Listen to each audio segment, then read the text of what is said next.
morning and welcome to the Mike Graham Show. It is, of course, the Thursday, the 26th of March. I'm Mike Graham, and this is the Mike Graham Show. You know it's the Mike Graham Show because over there is the clock of international importance, and over there is the Mike Graham Show sign, which we got back at the beginning of this week because it was failing and falling down. But now we are here, and we've got lots to discuss. There's talk of a ground invasion of Iran going on, possibly in the next couple of days, maybe over the next 24, 48 hours. People in the Middle East are holding their hands, holding onto their arses as well, just in case it all kicks off. We've got loads and loads of headlines for you this morning. We're going to be sort of William Yarwood in a moment to tell you what's actually going on the front pages. But how about this? Times front page. The Trump flies into rage over. Now, according to the Times, which is a very pro Keir Starmer paper, so they'll have been fed this by the Keir Starmer regime inside of Downing Street, right? President Trump threatened last night to unleash hell on Iran after the regime said it would reject a 15-point plan to end the war. Trump's press secretary Caroline Leavitt said that Iran had miscalculated by refusing to accept defeat in the war being waged on the country by the United States and Israel. And we still get it this morning. I spoke about this yesterday.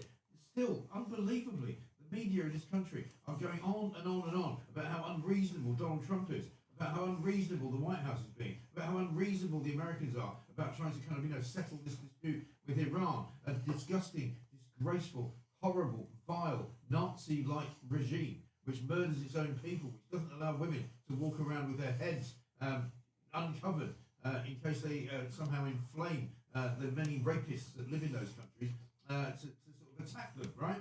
And people are going, we believe Donald Trump is lying.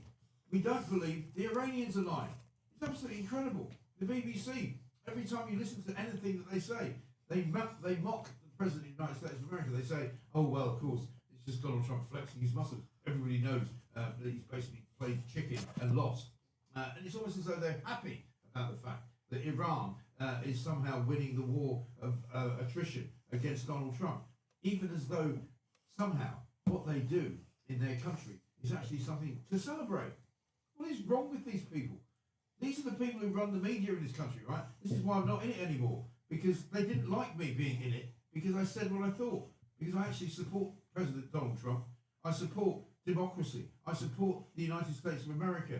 What I don't support is a bunch of mullahs in Iran threatening the world with their ghastly, horrible, nasty interference and their ghastly, horrible, nasty love of what they call Islam and Muhammad.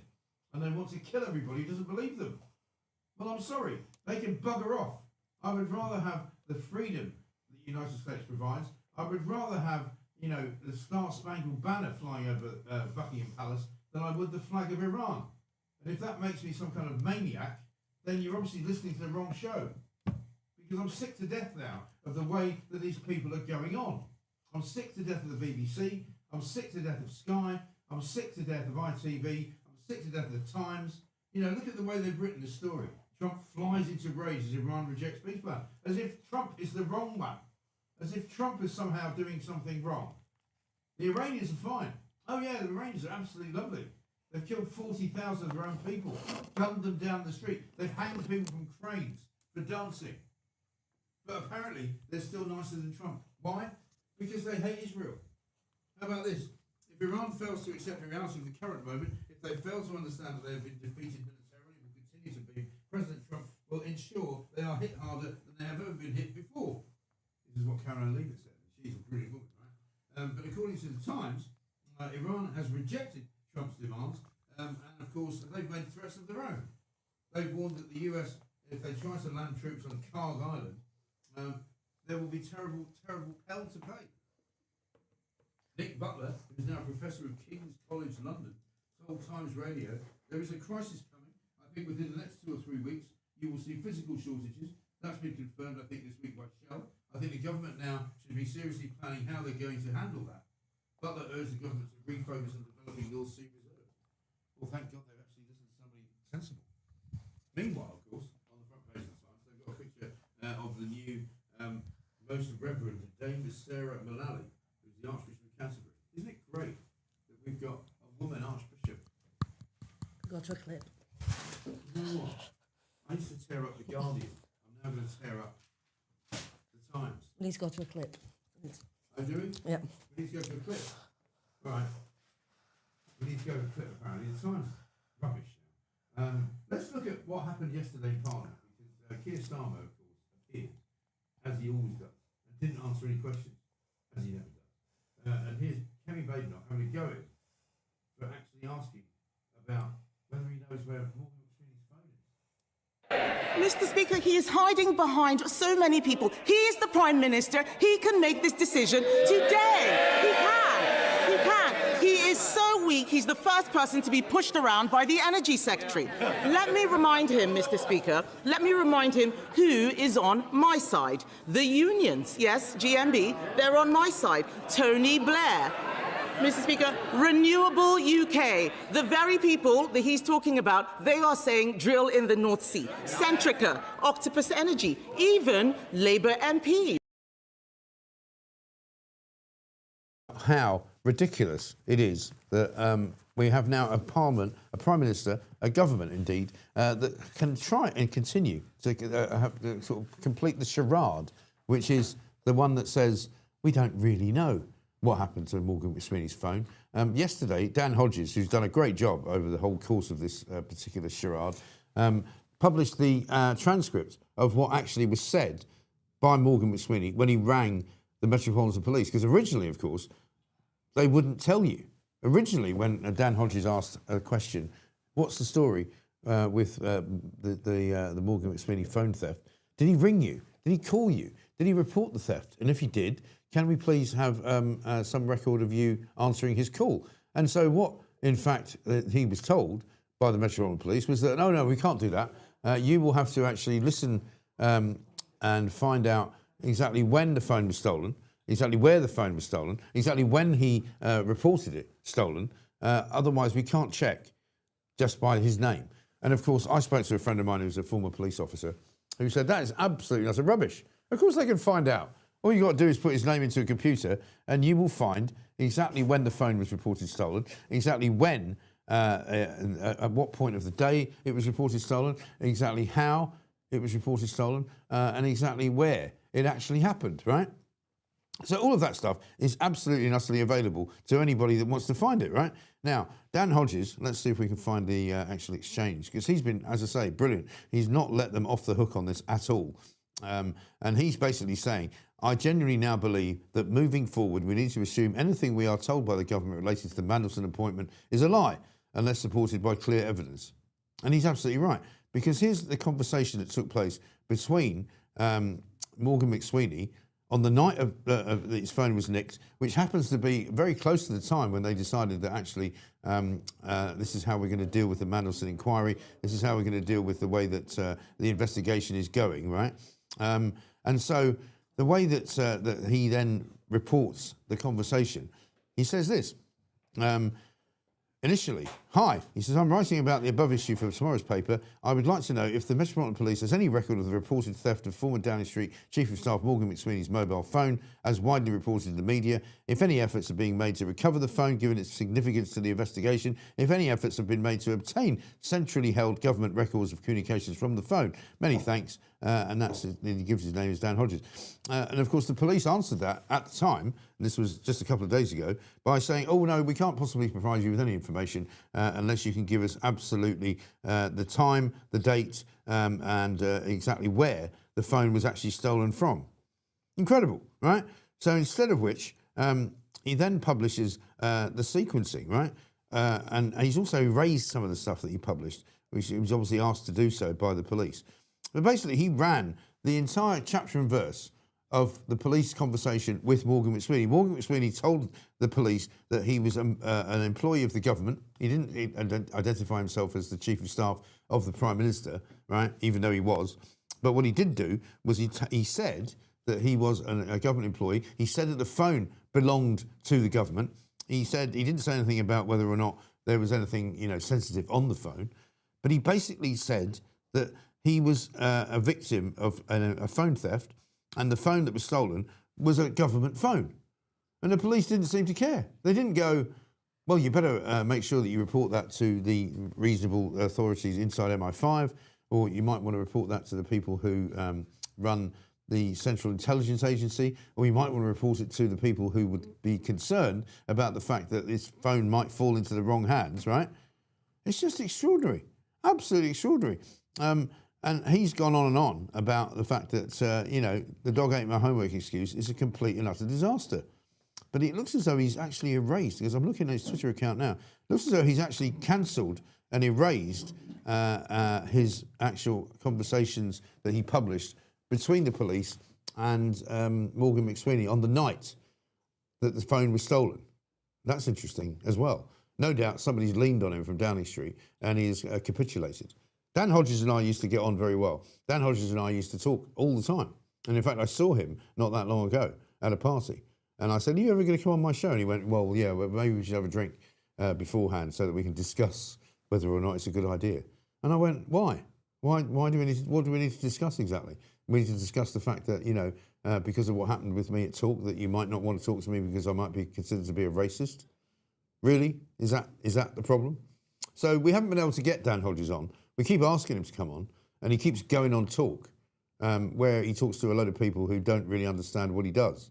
Dan Hodges should come on this show and account for himself. And what he should also do is now account for the fact that he's erased a load of stuff that he tweeted out yesterday, including the conversation between the police and the Morgan McSweeney character, who's now claiming that he can't give you the details of his conversations with Peter Mandelson because his phone was nicked. Absolutely, utterly ridiculous. Completely mad. We'll get to that in a minute. That's also on the front pages of the papers.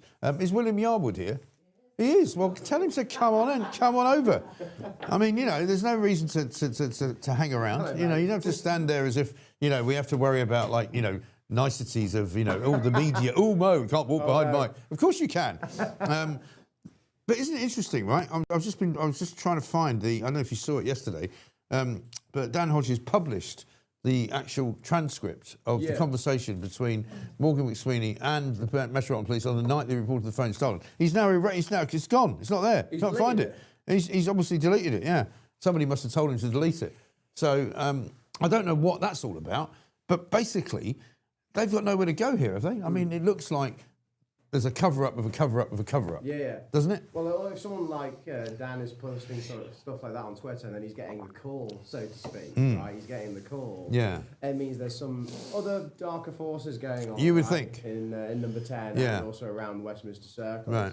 I mean, it's just, this is just another in a long litany of scandals and cover-ups and mess-ups by McSweeney himself and, of course, by the Prime Minister. But I'm sure, you know, when the Prime Minister is asked about this, I'm sure he'll give a straight answer, as he always does. Of course, yeah. He'll give a straight answer to a different question. Yes, absolutely. You know, as indeed yesterday we saw once again at Prime Minister's Questions, he didn't answer the question that Kemi Badenoch was actually asking him. Should we play a bit of Kemi Badenoch, Charlotte? Charlotte's here running the show, and Pooch is away. Don't worry, he's not going to be far. He's going to be back soon. And Charlotte's doing a fantastic job in his stead. But let's have a look at what she had to say, because she even, I mean, when you're mocked to this extent by Kemi Badenoch, who's literally nowhere, you know, who's got no support, who's got literally nothing going on in the ratings, but she's making you look like an idiot, and eventually he's got his head in his hands. Have a look at this. Mr. Speaker, he is hiding behind so many people. He is the Prime Minister. He can make this decision today. He can.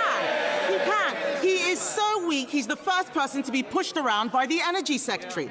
Let me remind him, Mr. Speaker, who is on my side. The unions, yes, GMB, they're on my side. Tony Blair. Mr. Speaker, Renewable UK, the very people that he's talking about, they are saying drill in the North Sea. Centrica, Octopus Energy, even Labour MP. Here he is, there's his head in his hands. And there he is sitting there like this. Finally, we get the real Keir Starmer. He's literally got his head in his hands. Because he's got nothing to say here. No, right? I mean, and to be fair, Mike, he never does. I mean, it was interesting because, of course, I come in here most Thursdays and complain about PMQs, which I thoroughly enjoy. Yeah. It's interesting. Now we're seeing more MPs complaining about PMQs, aren't we? Yeah. There was, I believe, the Father of the House, Edward Lee. He stood up and said, you know, Mr. Speaker, what is the point of PMQs at this point? The Prime Minister never answers a question, and Lindsay Hall was like, oh, well, it's not my job to, tell the Prime Minister to answer his questions, which is funny, actually, Mike, because back in the early... Because it turns out it used to be his job, yes, right? indeed. When Boris Johnson wasn't answering questions from CARE, Lindsay Hall stood up and said, Prime Minister, you need to answer the Leader of the Opposition's questions. Right. Quite rightly, right? But why does he never do that to Keir Starmer? Yeah. He seems to get somebody to get off the hook entirely. Do we suspect that it's because he's from the Labour side of the House? Well, surely he's meant to be impartial, right? Yeah, he's meant to be impartial. Well, he's not also a member of a political party. I mean, when you become Speaker of the House, you have to resign your party whip, give up your party membership. Yeah. And yet, for some reason, the Prime Minister seems to get off with basically doing whatever he likes at PMQs, which involves basically just asking the Leader of the Opposition questions instead and going, oh, well, actually, you were pro the war, and I wasn't, and right on. Well, he did that. I think we've got this clip, which is on when Nigel Farage actually asked him a question. Or maybe we haven't got that clip. Have we got that clip of when Nigel Farage asked him a question and he just bangs on about the fact that, oh, you were in reform, you wanted to go to war, you wanted to send people to the Gulf, you now reversed your belief. And it's like, well, hang on a minute, that's not what he asked you. No, that's not what he asked. He asked you why you haven't smashed the gangs. He asked you why, having got in almost 2 years ago, not only have you not smashed the gangs, but actually 11,000 people have come into the country illegally just this year alone. Yeah, and proving once again that Keir Starmer and his entire front bench doesn't really care about this issue at all. But interestingly, also Nigel Farage and Reform walked out. Now, a few people thought that was a bit immature. They thought it was a bit pathetic. But you know what, Mike? Yeah. If I was in their position, I wouldn't even bother turning up in the first place. Well, they walked out yesterday, and I think we've got Nigel talking about that after the event, because bizarrely there isn't any actual footage of them walking out the chamber. But have a look at this. This is Nigel Farage explaining why they did. Oh, hang on. Where has she gone? Where's Charlotte? She's not there. She's not there. Okay, well, never mind. All right. But no, with it's all gone a bit wrong here, but don't worry. She's doing her best. With Nigel walking out, I mean, lots of people, I mean, there was an MP who posted a video on Twitter saying, like, Nigel Farage walked out when I was talking about snooker in Stockport. Those lines. Yeah, because he came out, didn't he, yesterday, in the midst of all of this madness with the World War III kind of emerging out of the Gulf, with Donald Trump threatening to invade Iran with some kind of ground force, right? He's going, don't worry, we're going to save the Crucible Theatre for snooker. And you go, sorry, what? Is that the best you can come up with, you bloody idiot? Well, it's probably the only question he wants to answer at that point, because the other thing... Oh, and also, he tried another joke, didn't he? He tried another joke. He said... Did he? He said, Nigel Farage has been snookered, and everyone was like... Oh, dear God. And I thought, gee, this, what is the point of watching it? I mean, I don't know why I put myself through it every single week, you know what, Mike. But actually, in protest against Keir Starmer's inability to answer questions, I genuinely think that's opposition members of Parliament, whether they be a Tory, Reform, Lib Dem, whatever they might be, they should just stop turning up.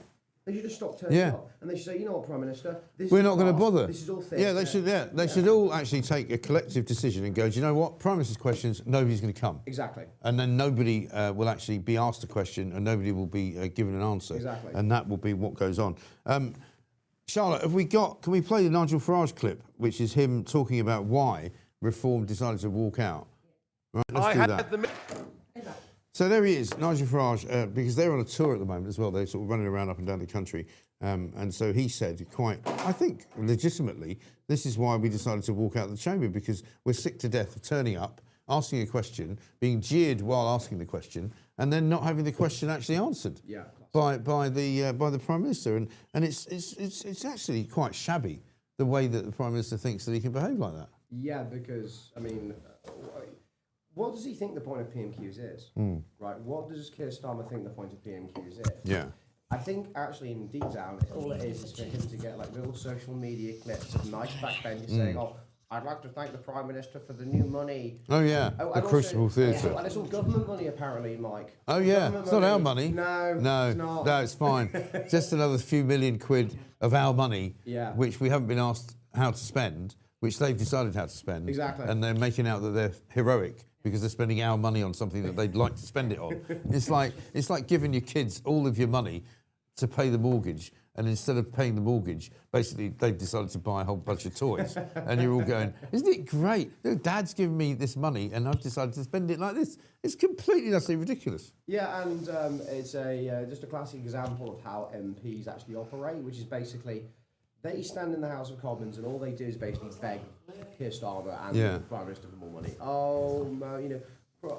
Thanks, Prime Minister, for this 20 million pounds they're giving me for, a bus stop or whatever it might be. Isn't this really great? We never got this from the Tories. I think in America, Mike, they call it a pork barreling, where basically a congressman or whatever will basically, put stuff into a bill that gives their constituency more money. Yeah. And we're seeing that a lot in the UK, actually, and we saw it during the Tory days with the levelling up agenda.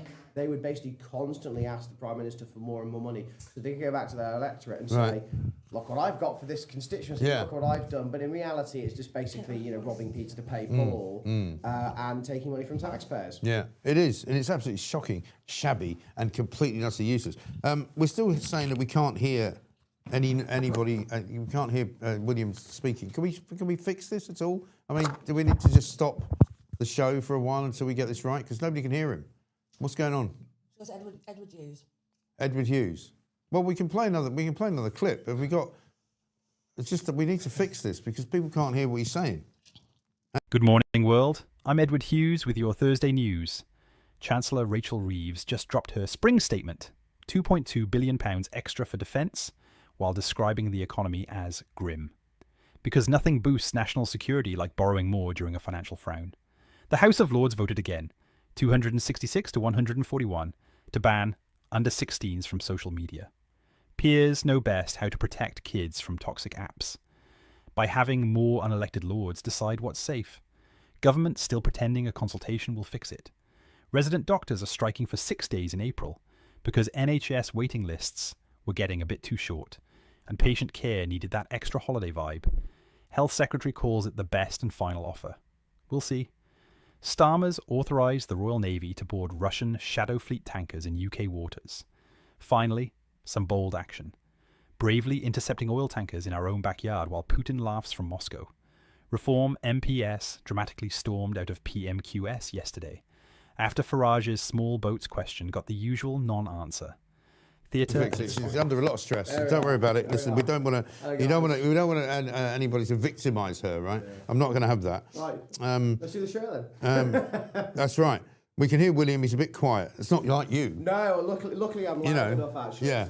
Luckily I'm absolutely. Yeah, brilliant. Sorry, guys. Let's talk about a couple of other stories that are going on. Obviously, what's going on in the Middle East. Trump flies into a rage, according to the Times this morning, over the fact that there's an Iran peace plan that they don't want to take part in. I still find it extraordinary that the way the press treats Trump in this country, completely and utterly like the enemy. Yeah. And they kind of are very sympathetic towards Iran, and they're kind of going, well, Iran's being very sensible here, and Iran is being, completely and utterly normal, whereas they're being lied to by Donald Trump. And you're going, what's wrong with you? Do you not know that these are, suicidal maniacs who would rather kill women for letting their hair out of a bun than they would do anything? The fact that we've got, Iranian terrorists roaming around North London setting fire to ambulances, that's all fine. Yeah, as long as you continue to tell Donald Trump that he's a complete bastard. Yeah, it's crazy that it's just the extension of Trump derangement syndrome, I think, Mike. And it's interesting how various members of the media will seem to, well, not defend, sort of, excuse essentially what is an Islamic death cult. Yeah. Let's just call it what it is. Let's call it what it is. It's an Islamic death cult. It is. While the President of the United States obviously is not, not a death cultist, whatever you might think about him. He says some funny things, but he's not actually an extreme Islamist. Also, he doesn't go around murdering his own people. And he doesn't go around murdering women just for wanting to let their hair down, or murdering gay people, whatever it might be, just for who they are. But yeah, you are right. This narrative, and I think it's mainly due to the way in which the British public also view it. So the media and the public feed into each other. The British public, as along with the British media, don't seem to be in favour of this at all. Not just because of obviously the fuel prices and oil spikes and things like that, but genuinely because Trump's doing it. Yeah. It's because Trump's doing it. Yeah. And because if Trump does something, even if it might be a good thing, or even if it might be taking out a bad person like the Ayatollah, well, Trump's doing it, so therefore, instinctively, well, it's it almost must be bad. Yeah, it's almost as though they prefer the Ayatollah to Trump. And you kind of, I mean, we did a poll the other day. In fact, we got a poll today. What's the poll today? Can't remember. We discussed it before we started the show. What's the poll today, Charlotte? New Archbishop of Canterbury. Oh yeah, new Archbishop of Canterbury. You know, what should the new Archbishop of Canterbury actually do first? Declare Islam the religion of Satan, excommunicate Harry and Meghan, ban Starmer from Westminster Abbey, or outlaw trans ideology? And bizarrely, you won't believe this, 63% of people actually already have voted, and they say they should declare Islam the religion of Satan. I'll probably get a fatwa put out against me now because of that. But it's nothing to do with me. These are the sensible people of this country who are actually saying that. But yeah, you know, we are now living in the sort of post October 7th, 2023 world in which anything which is pro-Israeli is bad and anything which is anti-Israeli is good. So if you want to join up with the Iranians and you want to join up with Hezbollah and Hamas and the Lebanese and the Iranians against Israel, you're apparently a virtuous individual. And that's where we are. It's bloody unbelievable, isn't it? It is unbelievable. Yeah. Also, apparently my mic's still not working. Really? Yeah, apparently so. I can still hear you, sorry. Have we got any mics that work at all? Or is mine the only one? I was just checking the... How have we gone from yesterday when we had all mics working to when no mics working? Does the audience, does that change it? Does that change it where I've moved it at all? No, Yes. maybe not. No. No, I don't know. Yeah. Yeah, I know. But no, nevertheless, this thing also needs to be discussed more deeply, which is basically, if Trump continues on as he seems to be doing with Iran, what's the point of the United Kingdom and the relationship at that point? Because... With the US, you mean? Yeah, with the US. Yeah. Right? What's the point of the United Kingdom?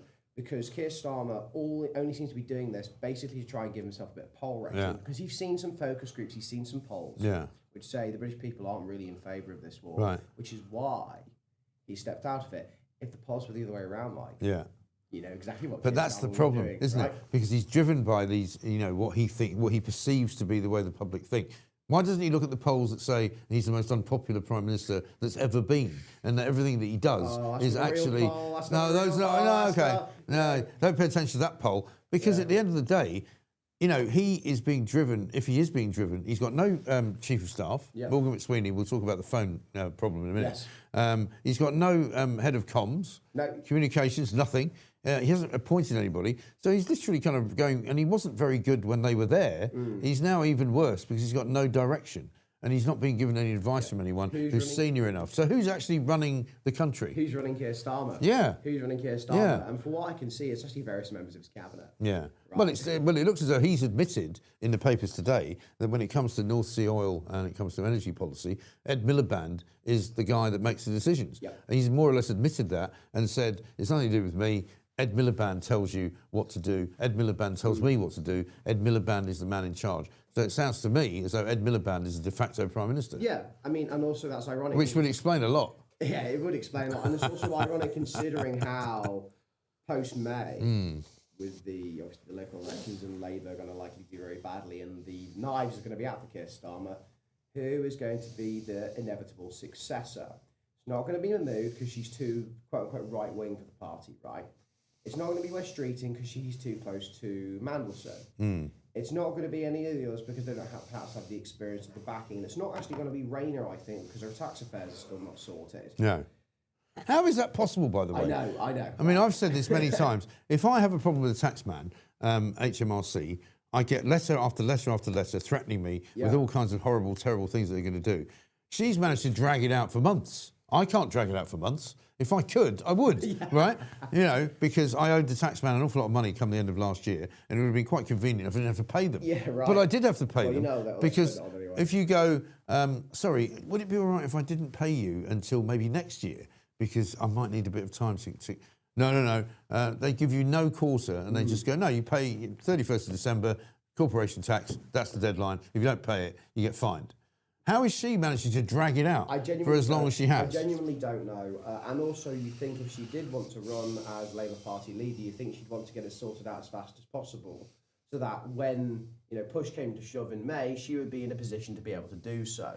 But unfortunately, Mike, I think at this moment I would put money on Miliband being the next leader of the Labour Party, which is interesting because, of course, when I first got involved in politics, who was the leader of the Labour Party? Ed Miliband. It was Ed Miliband. And he was useless.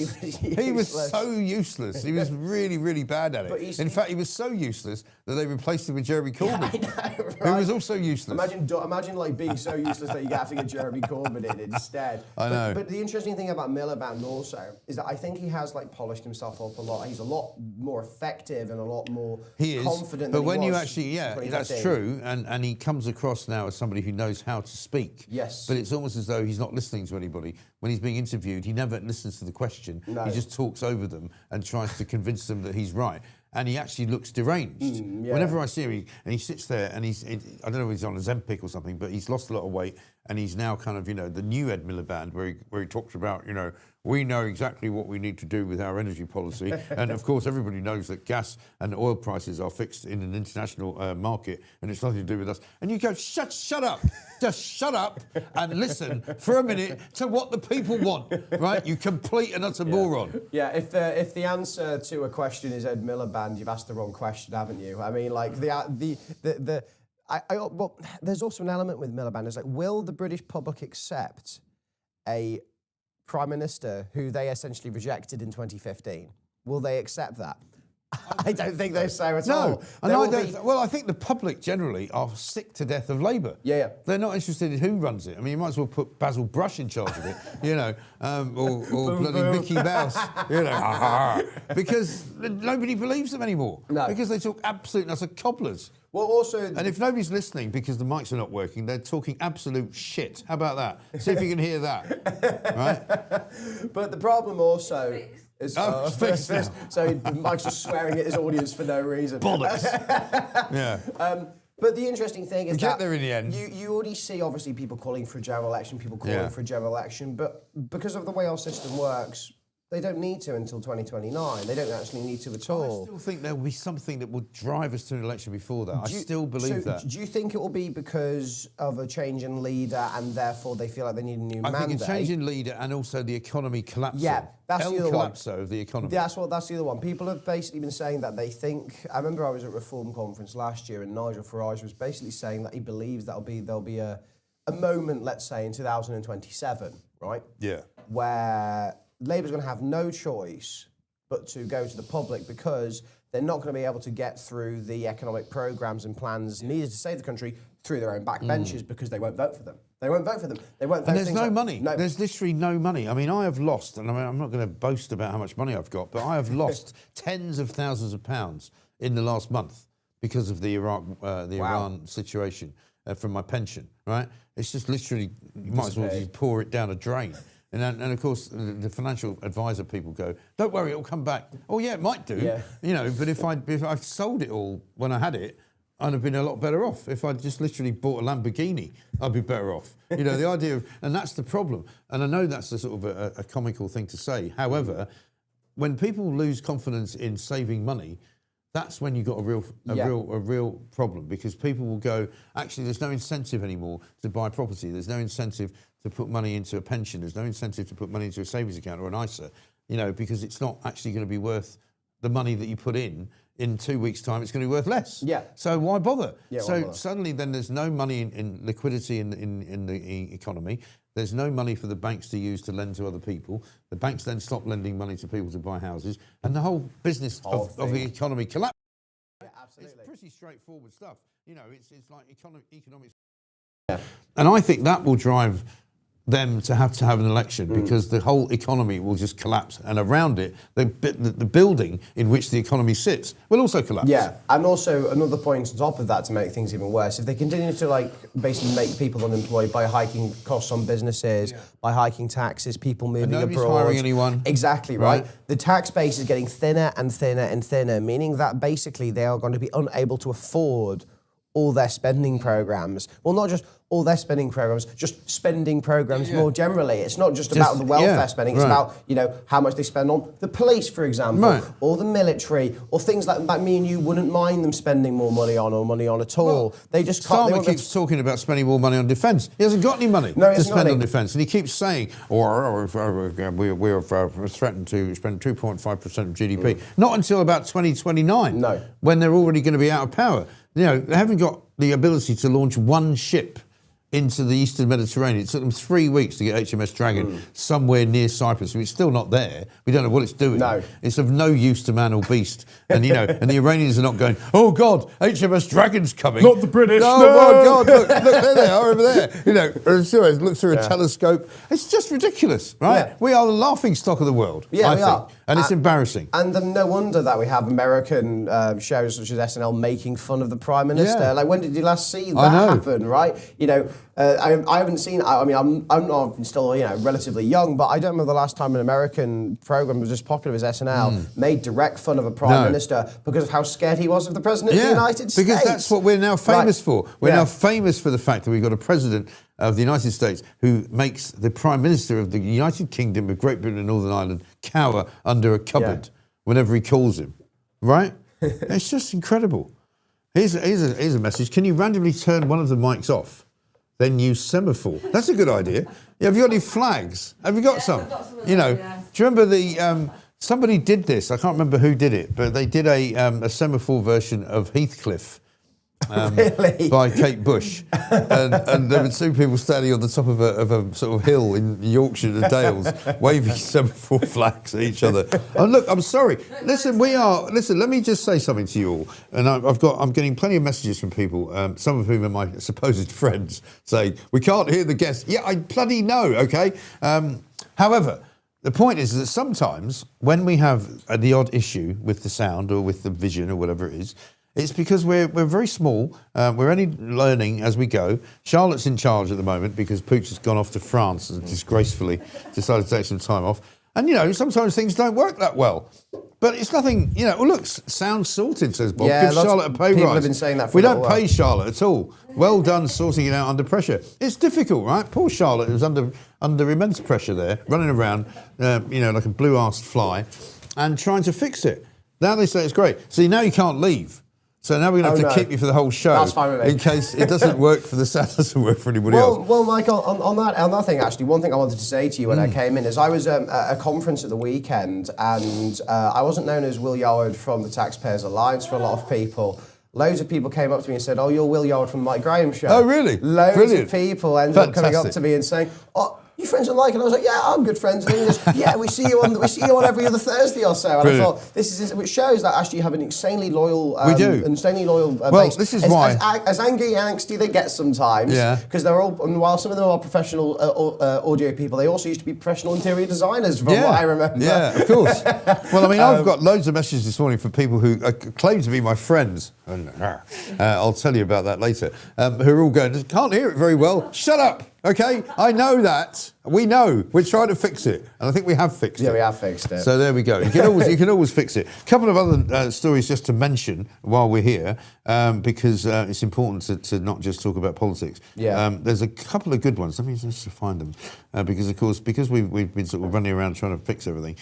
We haven't got it all absolutely right. Huw Edwards, front page of the Sun. There we go. Why isn't Huw in jail? Well, is what it says. It's a very good question.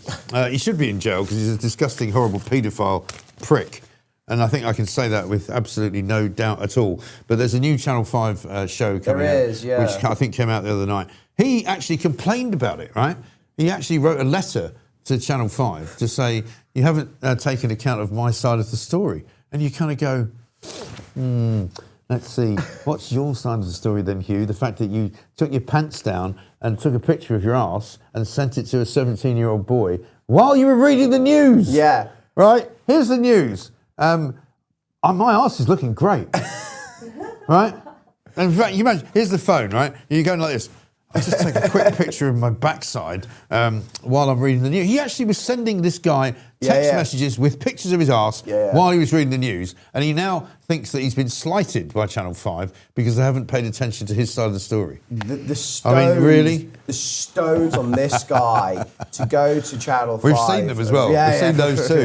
The stones on this guy to say something like that and complain about it. Also, by the way, Mike, he still hasn't given back his salary yet. No. He's not giving it back. No. And when, I believe it was the former Director General of the BBC, Tim Davie, he was at a select committee and he was asked, well, you know, You've asked Huw Edwards to give back his salary and his pension contributions. Have you got it back yet? And they was just like, oh, we don't have the power to do that. And I thought, oh, well, that's never coming back, is it? I mean, that's the thing. They said, well, what are you going to do?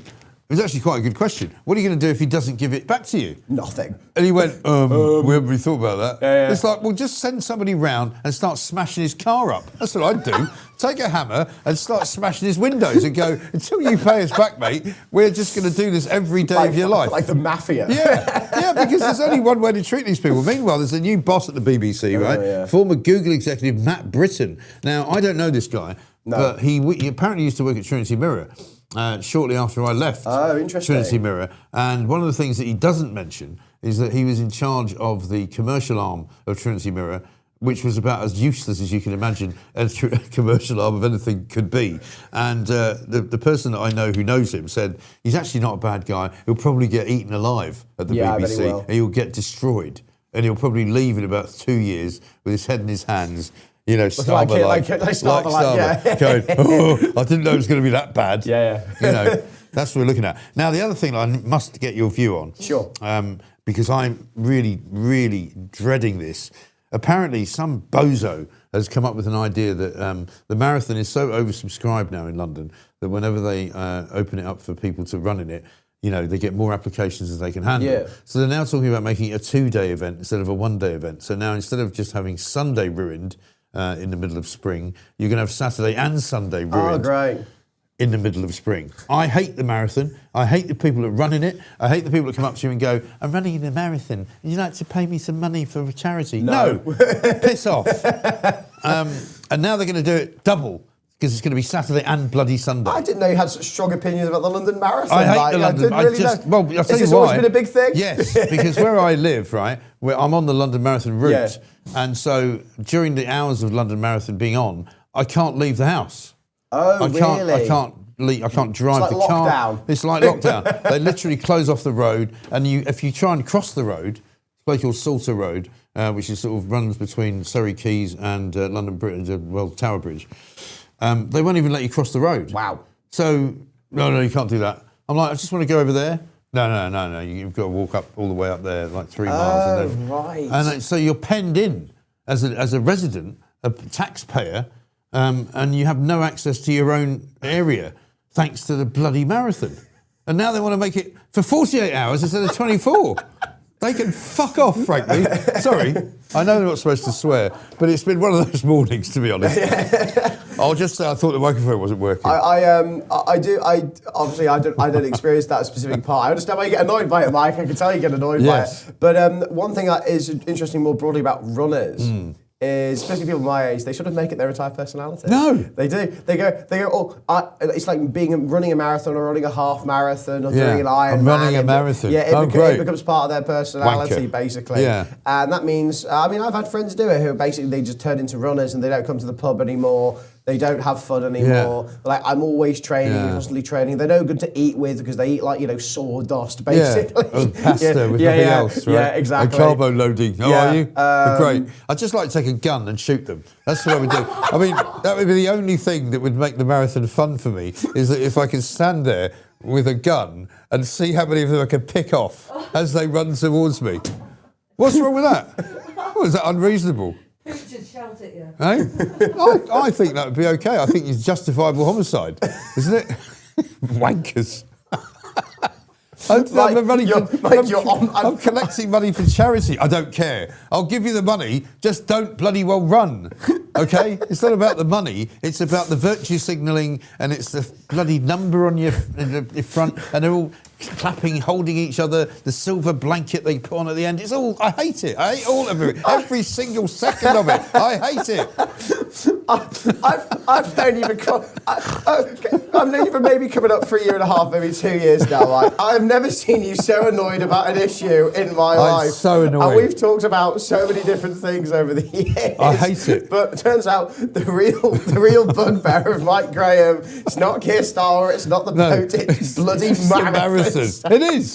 It is. Because it's like a sickness. We've been invaded by these marathon runners. Everyone wants to run in a marathon. It's like, stop. Just stop. Just stop running. Doing it. Stop running. Crikey. Anyway, listen, thank you for being here. And thank you for walking us through the difficulties of the earlier parts of the show, which I think we've now fixed. People are saying Mike's gone mad. No, I haven't gone mad. I just don't like marathons. What's wrong with that? What, is there something wrong with that? You tell me what's great about marathons. I used to be, hey, about this, great. I used to be a runner. I now can't stand them. Utterly selfish. They are. That's the other thing. They're really selfish. And if you're in a marathon, you can get away with anything, right? If you run, if somebody was shot next to you because they've been a victim of crime, if you're in a marathon, you're not allowed to stop. You just keep running. You just keep going. Oh, look, there's somebody dying over there, and somebody's had a heart attack. Oh, sorry, no, I've got to keep running. Oh, look, there's somebody trying to give birth to a child who's maybe disabled. No, I'll just keep running. And don't get me started on the disabled ones, in the wheelchairs. Christ. Anyway, listen. Anyway, so I won't be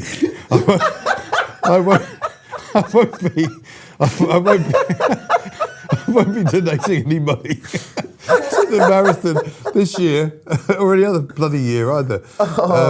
Anyway, William, good to see you. Always a pleasure, mate. It's a pleasure. Give my regards to any of your mates at the Taxpayers Alliance I will do, mate. who might be running in the marathon. Yeah.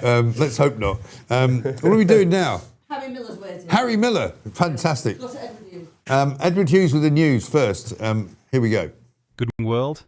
I'm Edward Hughes with your Thursday news. Chancellor Rachel Reeves just dropped her spring statement, £2.2 billion extra for defence, while describing the economy as grim. Because nothing boosts national security like borrowing more during a financial frown. The House of Lords voted again, 266 to 141, to ban under 16s from social media. Peers know best how to protect kids from toxic apps. By having more unelected lords decide what's safe. Government still pretending a consultation will fix it. Resident doctors are striking for 6 days in April because NHS waiting lists were getting a bit too short and patient care needed that extra holiday vibe. Health Secretary calls it the best and final offer. We'll see. Starmer's authorised the Royal Navy to board Russian Shadow Fleet tankers in UK waters. Finally, some bold action. Bravely intercepting oil tankers in our own backyard while Putin laughs from Moscow. Reform MPS dramatically stormed out of PMQs yesterday, after Farage's small boats question got the usual non-answer. Theatre at its finest. And the BBC has a shiny new boss, former Google executive Matt Britton, because what the corporation needed most was more big tech efficiency to fix its trust issues. Stay safe, stay cynical, and if you're under 16, maybe just read a book. Tara, please remember to like and subscribe. Laters, Tigers.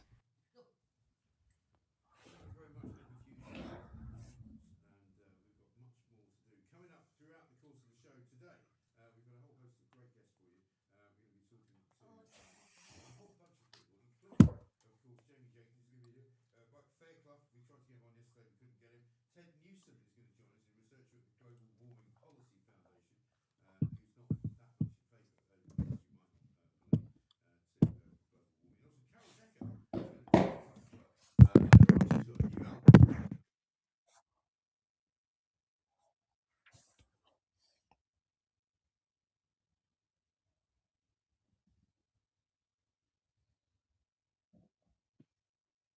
She's got a new album. That's all right, I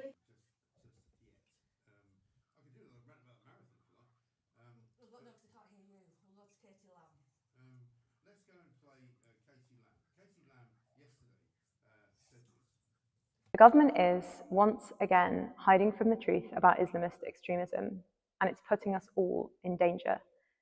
For context, a couple of weeks ago, the government gave a statement on their Defending Democracy Task Force, which was about the work they've been doing to protect elected representatives from abuse. so that we can do our jobs without fear of speaking honestly about sensitive topics. But in their entire statement, they didn't mention the threat of Islamism even once, despite the fact it makes up 75% of MI5's counterterrorism work. When I asked why that was, I was told it was off topic. One MP even said that Muslims ought to pray for my soul. That is an insane way to respond to a straightforward question about national security. But it's also not exactly surprising. They know that facing up to the truth would undermine everything that they believe. That's why we've seen them create this new definition of Islamophobia. It's why they've refused to ban first cousin marriage. And it's why they've dragged their heels on the grooming gangs inquiry for so long. They refuse to see the world as it really is. And in doing so, they're putting all of us at risk.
Back on. Mailbag. Can they hear me now? Yes. Am I back on? Yeah, back on. Am I back on? Yeah. Right. Sorry, guys, we're having a problem this morning. I'm not quite sure what the problem is, but it's affecting not only the guests' microphones, but also mine. We're trying to fix it. All should be good. We should now be back, I think, where we belong. Harry Miller. Yeah? And we got Harry Miller to talk to. Have we got him? Harry! I'm here. Hello! How are you, man? I'm here. How are you doing, Mike? I'm very well. Well, I'm doing fine, but I mean, there are a few gremlins going on this morning. I'm not quite sure what's going on, but we lost sound there for a moment. But I think we're back. You may or may not have heard my rant about the marathon. Yeah, I did. I was actually quite concerned, actually, Mike, because my son's doing the London Marathon this year. Yeah. Yeah. I'm now very concerned that he's going to have a target on his back, not just from the sort of transactive loons, but also from the Mike Graham. So I'm going to have to work out where you live and tell him to run very, very fast. Yeah. So to go really fast past my house, yeah. No, listen, and it's nothing against the kind of individuals. It's just the whole thing. It's just the whole kind of this collective kind of, love-in that goes on every single year where you go into a workplace, as I used to do, and half of the people in there are going, oh, running the marathon. You go, oh, great.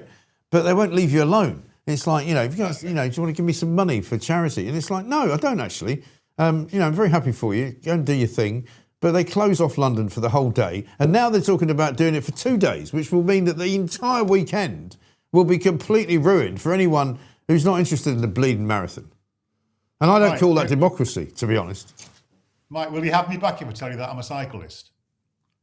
Oh, Christ. I mean, you really know how to ruin somebody's day, don't you? I mean, I know I shouldn't be a grumpy old git, but I am. I'm sorry. I mean, I've lived 65 years and I'm sick of holding my tongue, and I think I can say what I want. You can disagree with me and you can try and convince me that I'm wrong, but I'm never going to change my mind, really, on this, I'm afraid. Grumpy old men rule the world, eh, Mike? Well, I mean, it could be worse. You could have Keir Starmer running it, the world's worst prime minister. You see him yesterday, finally, with his head in his hands like this. The picture we've all waited to see. It just finally works out that he hasn't got the nous to do the job that he's supposed to be doing. Yeah, absolutely. I mean, he really is the sort of political equivalent of the Wally with the brolly, isn't he? Yes. He's a complete and utter embarrassment, is the man. He's not a leader in any way, shape, or form. Now, I'm fairly ambivalent about this bloody war. I don't think that it's got any great aims, or I think it's going to be a complete disaster. What I do want from a prime minister, whether I agree with him or not, I want him to know what he thinks about something. And I want him, as a bare minimum, to stand up for the British people. And if he disagrees with the American president, which he clearly does, I want him to stand up to him, not hide in a bloody cupboard cowering. Yeah, but he does. But see, the trouble is, though, Harry, he doesn't. He's not doing what he's doing because he disagrees with the American president. He's doing what he's doing because he thinks what the American president is doing is going to damage his relations with the Muslim community of Britain. That's what he's upset about. I agree. But this is the problem when you have a lawyer as the prime minister. He's the thing that he does is his natural instinct is to hide behind judicial process. I mean, the number of times yesterday that he couldn't answer again at Prime Minister's question time, a straightforward question, and kept hiding behind his ministers and judicial process. It's completely and utterly embarrassing. He shouldn't be anywhere near government. He should have stuck in the law because, I suppose he was probably a reasonably good lawyer because you don't get to be head of the Crown Prosecution Service and the chief prosecutor without being at least semi-competent. He should have stayed in his lane. He should not have ventured into politics because he is absolutely, completely and utterly bloody useless. He really is. Unfortunately, though, the people behind him who may in fact come in his place, in his stead, are also completely useless. But let's talk, as you are a former police officer, about Morgan McSweeney and his phone, right? The idea that the Metropolitan Police spent the best part of the first 48 hours of this kind of investigation going, nothing to see here, we can't talk to you about anything to do with our investigation, and we can't even confirm that a report was made of a phone being stolen on October the 20th of last year, which happens to be, bizarrely, just a couple of days after they decided to get rid of Peter Mandelson and maybe have to answer a few questions about how he got appointed, right? Now we get told by the Metropolitan Police, here's a transcript of the conversation, which was published by Dan Hodges yesterday, which has now been deleted because obviously the police have now leaned on Dan Hodges to say, we'd rather you didn't publish that. And it looks as though not only did they not investigate it, as he was a member of the government, it looks as though the government will not tell us whether they actually investigated it. And we are now in a place where we've got senior members of the government holding government phones, which apparently don't have any backup whatsoever, despite the fact that they're used for government business. And there's no curiosity as to when your very senior government member has his phone stolen. You should then investigate where it then went. Yeah, well, it's the most convenient phone theft in history. It's quite astonishing. But here's the thing about phones, Mike. If two people are texting or WhatsApping one another, then both people have a record of what was said. And I thought we'd already seized Mandelson's phone, so surely we can see what was being said from that end of the equation. This whole thing looks to me very much like a cover-up. It smells like cover-up. It stinks like a cover-up. It's got the convenience of a cover-up. I'm going to lay my money down and say it's a cover-up. I don't think that phone was stolen. I think it was thrown in the Thames. Right. And do you think? Well, how about this? Do you think that he reported it stolen? A bit like, well, the government's got form on this. Remember Lou Haig, who was the first appointed department chief of the transport department, Secretary of State for Transport. Turned out she kept reporting stolen phones when they weren't stolen. And in fact, she was so bad at it that she actually reported that a phone was stolen on one of the phones that she was said was stolen. Yeah, and who dials 999 for a stolen phone? The reason he did that, of course, was so that he could get the conversation taped and recorded. So he said, look, Gov, nothing to see here. I went through the process. Well, you don't do that. You don't do that over a stolen bloody phone. You just don't. And if you think, well, I'm a government minister, I'm possibly one of the most important people in the country right now, advising the Prime Minister, then you'd think to mention it, wouldn't you? You'd think to mention this when you were having your 999 call to the police about your stolen phone, which has basically got a whole bunch of government secrets on it. You would mention it. As far as I can see, this was a very poor ass-covering exercise that was predicting what was going to happen, and it was a convenient way of getting rid of the evidence. They need to go back now and look at Mandelson's phone again, download everything on that phone, again, and look at the conversation between McSweeney and Mandelson and McSweeney and others, because it's there. You and I know, Mike, you can't get rid of any information in this digital age. Of course you can't.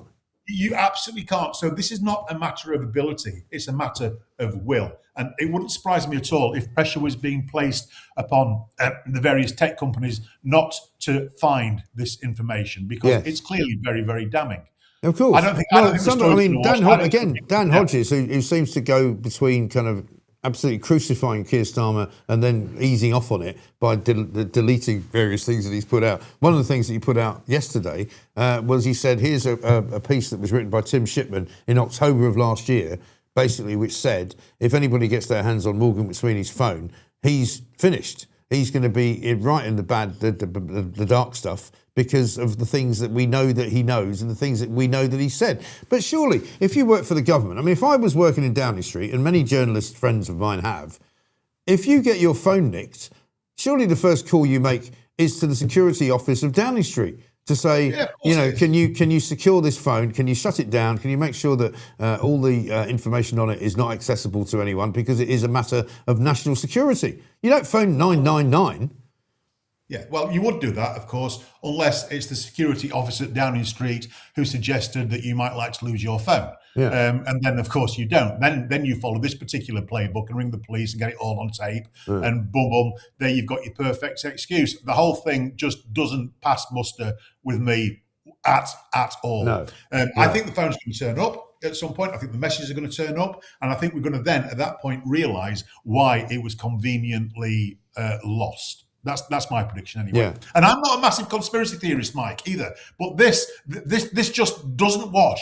No. Absolutely does not wash at all. If you turned up at school, right, in the second form, or whatever they call it now, year 11 or whatever the hell they've changed it to, and you told your teacher, the dog ate my homework, or, I lost my phone and I can't do the homework that you asked me to do, they'd literally put you in detention and go, nobody's buying that. Find a better excuse. Let's get the parents in. Let's find out what happened. Nobody in any realm of any business of any shape or form would ever buy that excuse. It's just ridiculous. Yeah, absolutely. I'll tell you what, if you've been looking at dodgy porn, there aren't enough delete buttons on the planet to get rid of the evidence. Yeah. There really isn't. It's as simple Why as have that. You got a picture of a horse? This stinks, Mike. Yeah, I know. It's absolutely ludicrous. Let's talk about the general state of play, though, in any event, around the police, of course, because they're still, certainly in London, Metropolitan Police anyway, still under a massive cloud. It seems like a week doesn't pass before yet another senior police officer is done for some kind of horrendous sex crime or, conduct unbecoming or whatever. They say they're kicking more and more bad police out of the force than they've ever done. But I don't think many people have got much confidence in the way the police is run these days. Well, they haven't. And one of the problems is, of course, that policing has now become a friendly environment for paedophiles and for abusers and all the rest of it. And they're hiding in plain sight. It used to be they would run off to the church and then they'd run off and get a job in the BBC. And now they run off and get a job and get a job in the police. And the reason that is happening is because there is a void in recruitment within policing, because all the good and decent officers, or very many of them, they can only last it for 10, 15, 20 years. They can't see out their time because there is so much change, so much pressure, so much wokeness that it's made the job unrecognisable. So what they're doing is they're doing the sensible thing and they're getting out. Now, unless you keep your recruitment numbers up, there are financial penalties imposed upon you. Yeah. So, of course, what that does, it opens up the floodgates for anybody to join the police, and that's what's happening. That's the reason. And we need to tackle this at source. We need to motivate good, solid police officers to stay in the job. That's what we need to do. And we can't possibly do that when we're throwing out good police sergeants because in a custody suite they happen to sit on somebody who was kicking off. Once upon a time, Mike, if you were working in the custody suite, they would always choose the big fat lads to work in the custody suite, because whilst they might not be very good at chasing and catching criminals, they were really, really good at sitting on them. And that is an art that has now been unfortunately lost. Yes. Yeah, it's been lost. And that's one of the problems. The other problem, of course, is that we've got this ridiculous notion that since 2014 and the College of Policing saying we're now going to professionalise police, as though all the police officers before 2014 weren't professional. Well, actually, we're not professionalizing them at all. What we've done is we are managerializing them. We are Blairiting them. We are making everything a tick box exercise, which means that in the olden days, you get a lot of intelligence by wandering down the high street, calling in and seeing the butcher, the baker, the candlestick maker, finding out what was going on. And that way, you would gain intelligence. You'd get your finger on the pulse of what was happening.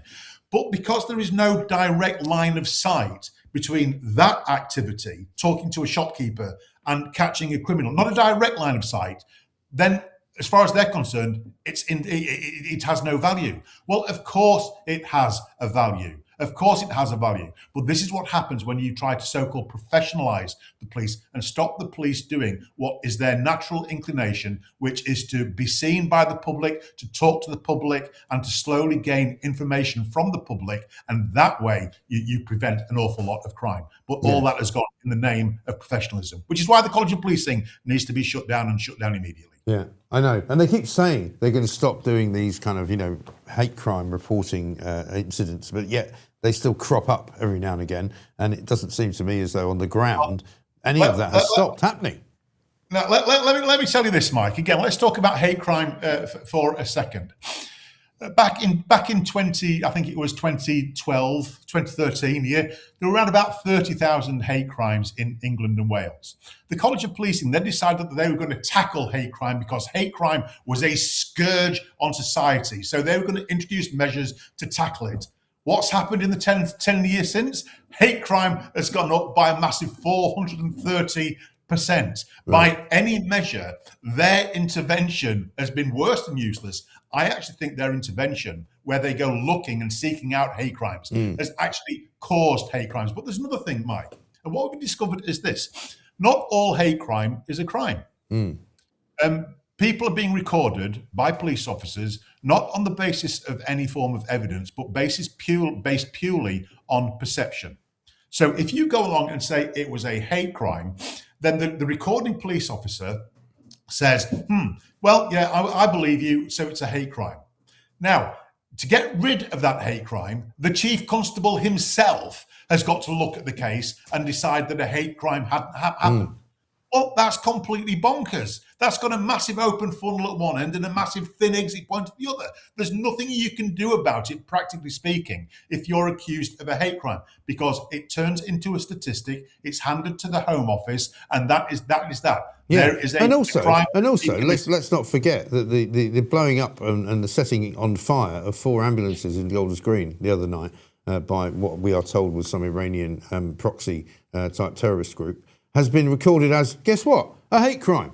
It's not been recorded as a terrorist incident, so it's nothing different, according to the police, between you saying to your next door neighbour, shut up, you fat git, to somebody setting fire to some Jewish ambulances. It's the same thing. Yeah, exactly. The whole concept of hate crime is completely bonkers. If you look at the new anti-Muslim hostility definition, it's if you display ill will, dislike, ill feeling, antagonism towards the religion of Islam, then you are potentially guilty of a hate crime. Well, when you start seeing hate crime everywhere, it's a little bit like seeing Jesus, the face of Jesus in a slice of toast. It becomes completely absurd. The whole thing just becomes a joke. And then what happens? Not only do innocent people start getting tarred with this pathetic brush of being a hater and a potential criminal or a criminal, but the police are so focused on that they miss the glaringly obvious hate crime, the terrorist hate crime, the blowing up of an ambulance hate crime, because they're too busy, doing this sort of ridiculous nonsense. I found out about a police officer just in my local area a few years ago, who spent the entire afternoon talking to the bakers of Scunthorpe about hate crime. Why? What is the point of that? Bakers. There's been a sudden outbreak of bakers carrying baps around and bopping people on their head with them. Why would you do? Why would you do that? I know. Why would you do that? Insane. So the whole thing. The problem is, Mike, that there is an entire hate industry that needs feeding and fueling. And the police are absolutely signed up to this. So they need to have more hate. Well, I keep expecting them to burst into the studio here and go, you've just been having a go at people running in the marathon. That's a hate crime.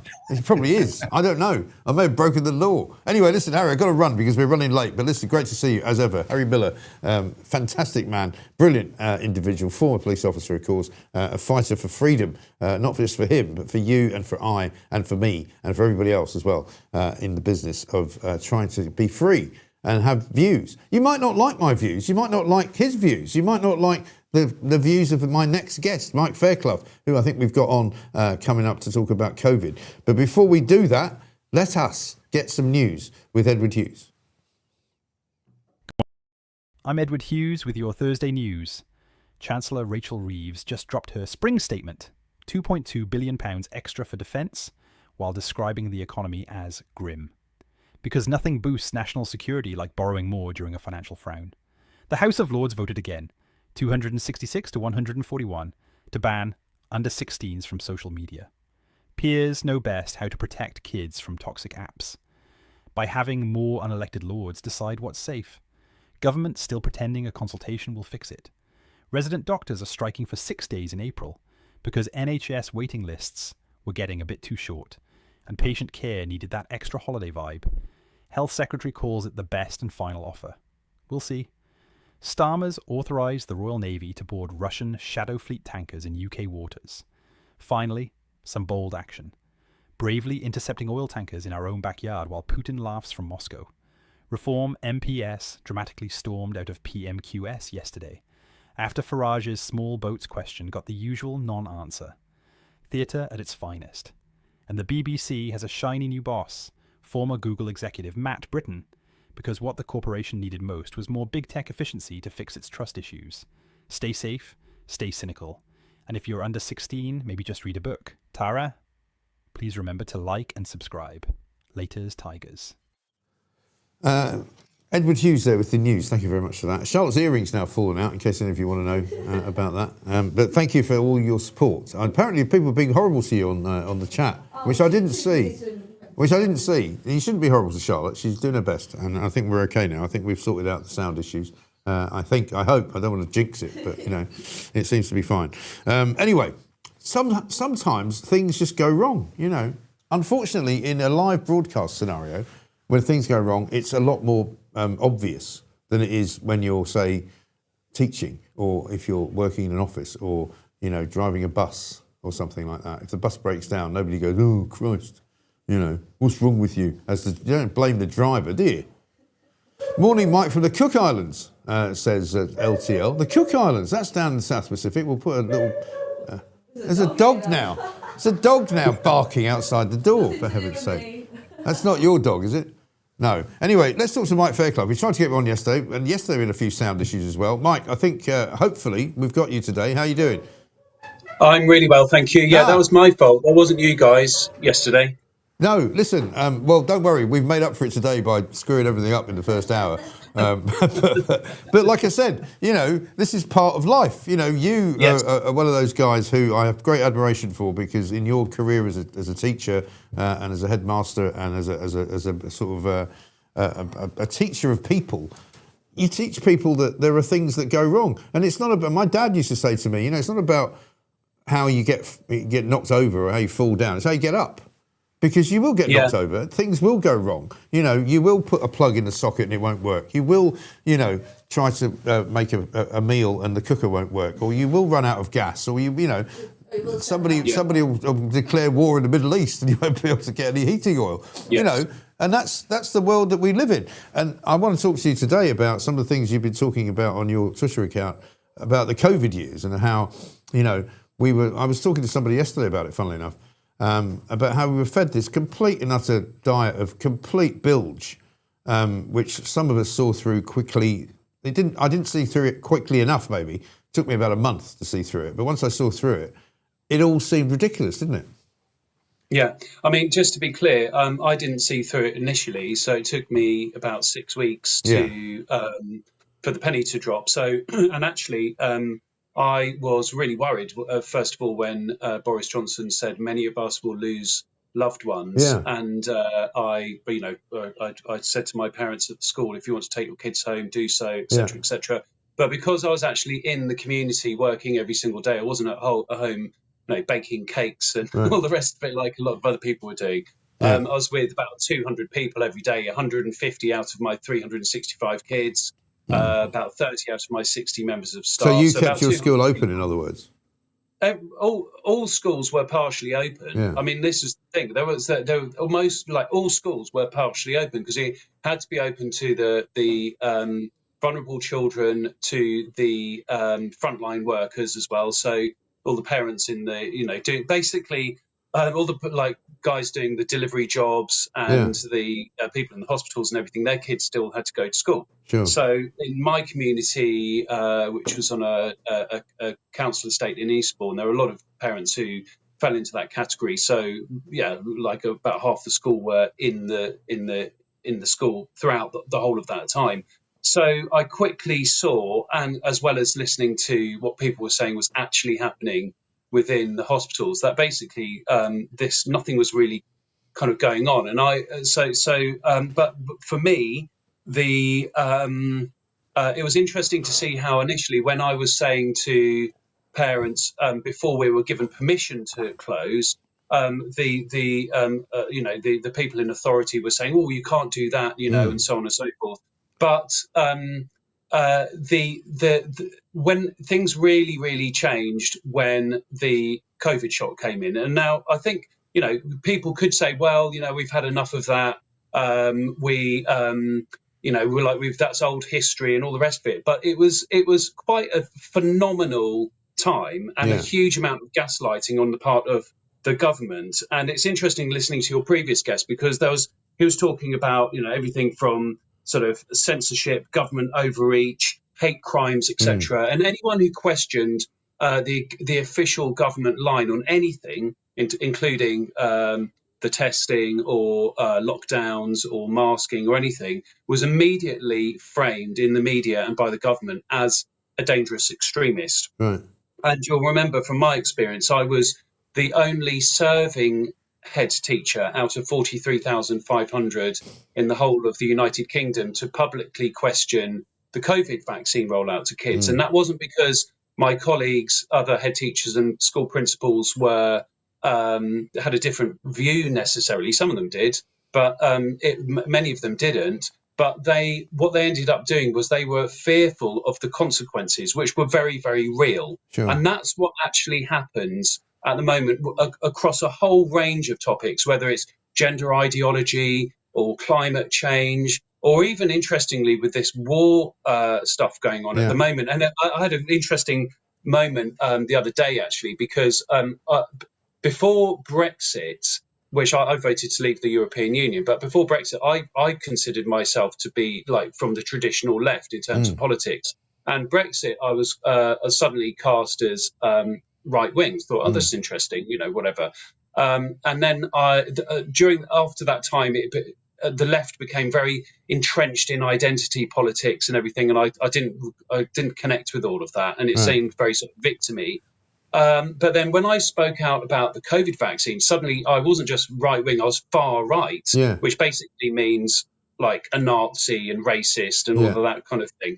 And then the other day I was on social media, I was critical of the Iran war, because for me it's always about kids. So whether it's kids in Israel or kids in Iran, I just think it's just tragic and needless and avoidable. And somebody online called me a left-wing cunt, which I thought was quite retro, actually. I sort of enjoyed kind of being cast back into that realm. I know. Because I used to be one, and now I'm thinking about embracing that once again. Yeah, but isn't it interesting? It's now how you are labelled, and you actually, your view hasn't changed, right? You've got the same view you had 10 years ago, maybe 20 years ago, but society around you has labelled you differently depending on the view that you've espoused. I mean, one of the things that I found amazing was that there was a guy called Neil O'Brien who now paints himself as a Tory MP. He was a Tory minister back in the COVID days. He actually started putting a list of names together of people who were, particularly people in the media, in broadcast media, and myself and Julie Hartley-Brewer were on his list of people who should not be trusted because we were questioning the narrative. We were asking whether or not it was necessary. to close schools or stop children from going to school and all of also, that, and I'll never forget that, No, and remember there was a government watch list as well. So during that time, quite a few of us who were considered like dissident voices made freedom of information requests or subject access requests to the Department for Culture, Media and Sport and other departments of the government who are involved in the censorship online through things like Twitter and so on and so forth. Because remember, there was the Counter Disinformation Unit, which was used to silence people, the Rapid Response Unit, the intelligence agency, so MI5, MI6, who were working in liaison with the Rapid Response Unit, things like the Nudge Unit, which was steering public opinion, the 77th Brigade, a unit of the British Army, and so on and so forth. And I discovered that I'd been monitored and censored by the Counter Disinformation Unit, and I was on a list for there are two things that I'd said. Well, one of them was I said that as a head teacher, I had a legal duty to safeguard children against harm. That was flagged. Yeah. And then the other one was I said children have wonderful immune systems, and apparently that also put me in that bracket. But it kind of peaked for me because there were three anonymous, of course, complaints against me. They're always anonymous in these situations. Yeah. And I was investigated essentially by my employer. Well, they commissioned the investigations on 3 separate occasions, cleared across the board every single time. Right. But on the third occasion, I was reported to Prevent. And I was actually, yes, and I was considered an extremist for daring to say that children should not be receiving this controversial medical intervention.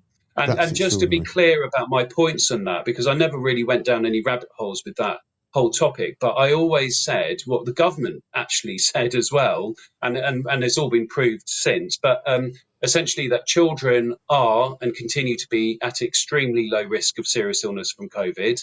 Secondly, the COVID vaccines pose known and very serious risks, and we know that now. Yeah. That includes serious injury and death. Thirdly, that there's no long-term safety data for the COVID vaccines, and that continues to be the case. Yeah. And finally, that a child and anyone else actually can still catch and spread COVID regardless of whether they've been vaccinated or not. So, for me, I was saying, in my personal opinion, the risks from the COVID vaccines outweigh any possible benefit. But of course, because of what is now coined the censorship industrial complex, and this just mega it's also, we've heard about a mass formation psychosis as well. So where everyone, as soon as there's these sort of psychological operations enacted by the government can basically get at least 3/4 of the population to do the most absurd things. Which I find really disappointing and baffling. And because you're obviously like me, I mean, I immediately run in the opposite direction. If somebody starts telling me what to do, I go, hang on a minute, And 100%. Let's not forget, they sold us the COVID vaccine on the fact that it would stop you spreading it and it would stop you getting it, neither of which was true. No. And going back to your point about my post the other day on social media, so there's a guy called Dr. Helmut Sturz, German, who's the former Pfizer Europe chief toxicologist. And in the German COVID inquiry, he confirmed that there were no checks for cancer-causing properties of the Pfizer COVID vaccine prior to its release, and there have been no tests since. And there's eminent people like Dr. Asim Malhotra, who's raised the alarm about this and said, there's a clear link in terms of, or at least there are questions that need to be asked regarding this sort of sudden spike in cancers and its correlation to countries which had the rollout. He also confirmed that there were no proper checks done on the impact on pregnancy. And he also said that the vaccine given to the public was not the identical material used in lab tests on animals or in the human trials.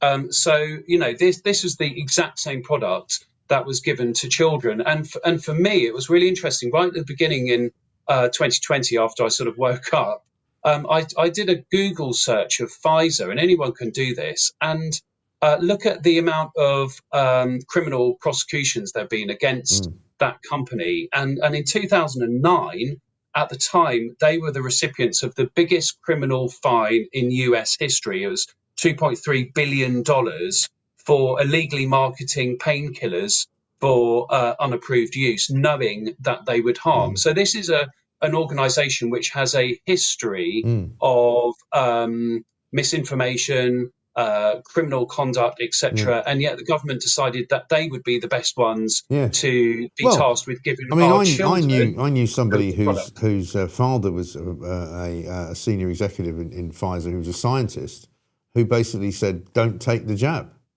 and didn't let his family take it. Didn't let his friends take it. Told them, it's not been properly tested. And he was a senior executive in the same company that was pushing it on everybody else. And you kind of go, sorry, there's just too many sort of coincidences here, too many facts which people seem to forget about during the whole COVID crisis. Because it was they didn't want to know. They didn't want to answer the questions that we put to them.